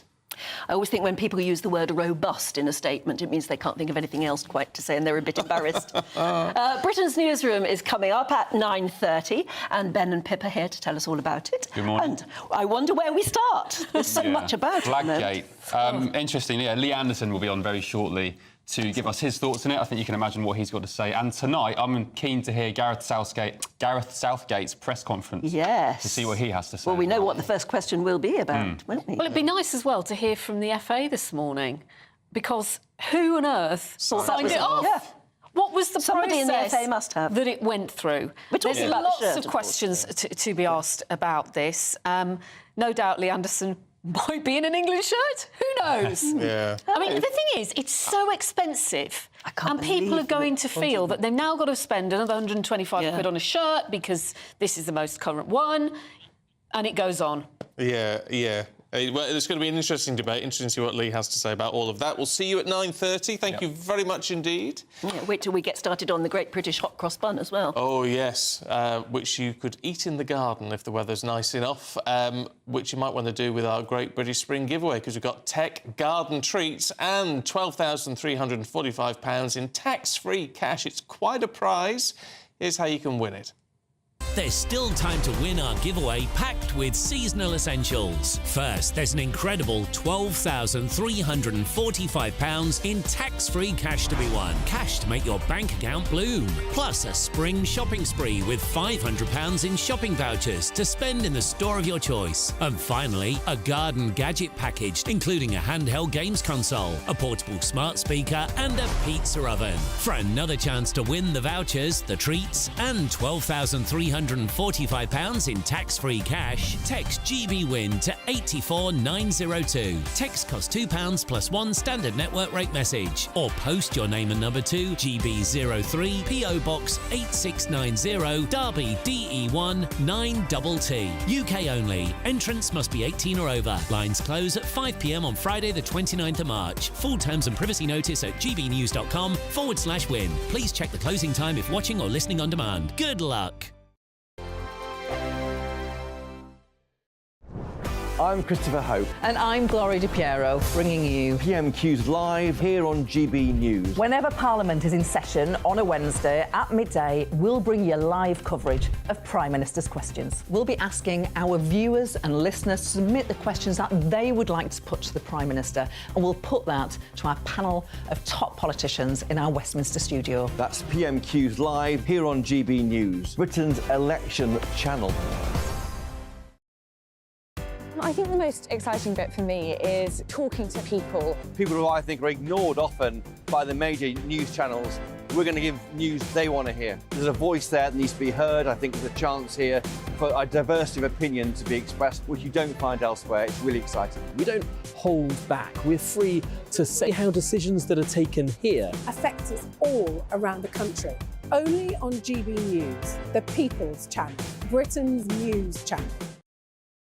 Nana Queer, weekends from 3 p.m. What the hell is going on with the press and the royal family?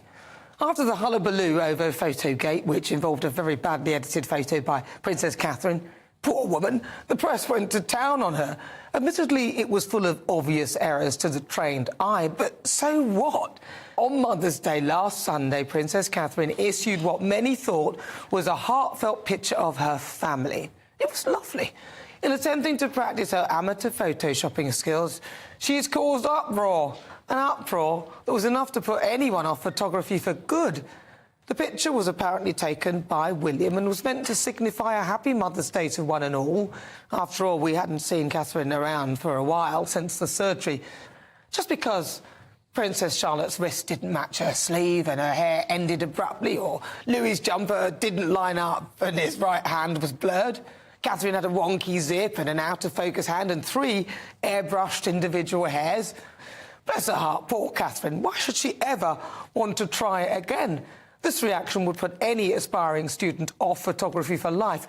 Frankly, I couldn't work out what all the fuss was about. In the meantime, Meghan Markle, the Duchess of Sussex, on the 4th anniversary of her so-called freedom fight, and just before the tribute to Diana, has launched her new lifestyle brand. Honestly, you couldn't make this up. We got to see a glimpse of her product empire. 4 years to the day they flew to Canada in 2020 for privacy. It feels like longer. Apparently, products will include cookbooks, tableware, various butters and jams, placeholders, not using special precious metals, of course, all the useful, essential stuff. Seriously, most of us are fighting to stay afloat. The release date for all this rubbish overshadowed an award ceremony held in the name of the Princess of Wales. So, Meghan's back.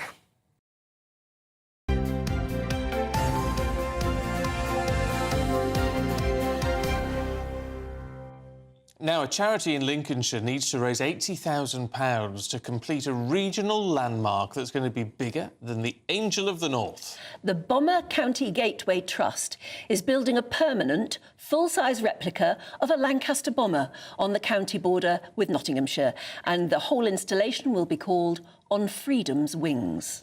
Despite getting £500,000 in free labour from local companies, the rising cost of materials like steel is slowing down the progress. But it should be brilliant when it's done. Oh, yeah. Joining us now is Dave Starling, who is part of the engineering firm constructing the Lancaster, free of charge for the charity.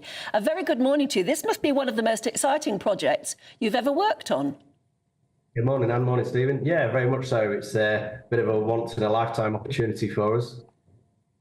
But quite something, though, to be doing it for free. As we know, it's £500,000 in free work that's been carried out. It's a lot of money.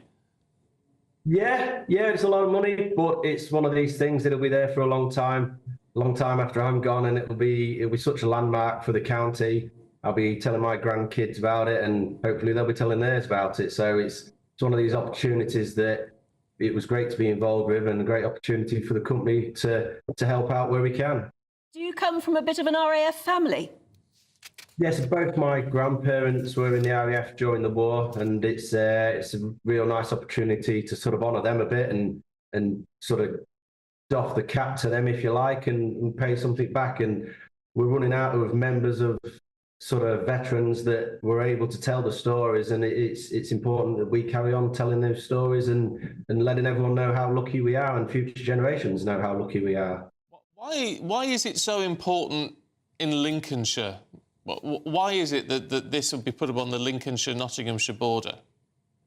I mean, Lincolnshire is known as Bomber County. It's sort of, as much as it's a very sort of forgotten county, we are Bomber County. We've got hundreds of RAF bases. I mean, there's still some very much in use with Coningsby and places like this. But we are during the war, we were very much the bread basket of the bomber running raids. So we've got a lot of people with a lot of history and heritage to the RAF. And is this commemorating one particular Lancaster or all of them? I mean, it is commemorating all of them, but it is specifically regarding one Lancaster that unfortunately didn't make the run home, and that's why it is banking at 45 degrees and showing, and it did in the numbers and letters that will be on the side of this memorial will be the same numbers of that Lancaster that crashed in the nearby wood there. I have to say, because it's been compared to the Angel of the North, and we all know how wonderful that is to drive past. I mean, it's quite a sight just to see it. If you can achieve the same thing with this, it's going to be huge, isn't it? I mean, real local pride, I would have thought. Oh, most definitely. It's going to be iconic. It is going to put Lincolnshire on the map, and I don't think anybody that passes it will not be able to sort of look at it in awe and smile, really. I think it's going to be a real statement piece for the county, and long overdue, in my opinion. Yes, it's taken a long time, hasn't it? Yeah, it's ridiculous, really. I mean, the National Bomber County Memorial in London only was unveiled a few years ago, and it's been long overdue, and hopefully we'll see it next year. I've still got one grandparent that's alive. I mean, she's 99 now, and I would love for her to be able to see the finished product. Oh, well, let's hope they can see it in place. Dave Starling, great to talk to you. Thanks very much indeed. And just in case you want to support them, bombergatewaytrust.co.uk. We're back tomorrow morning at 6, but up next, it's Britain's Newsroom.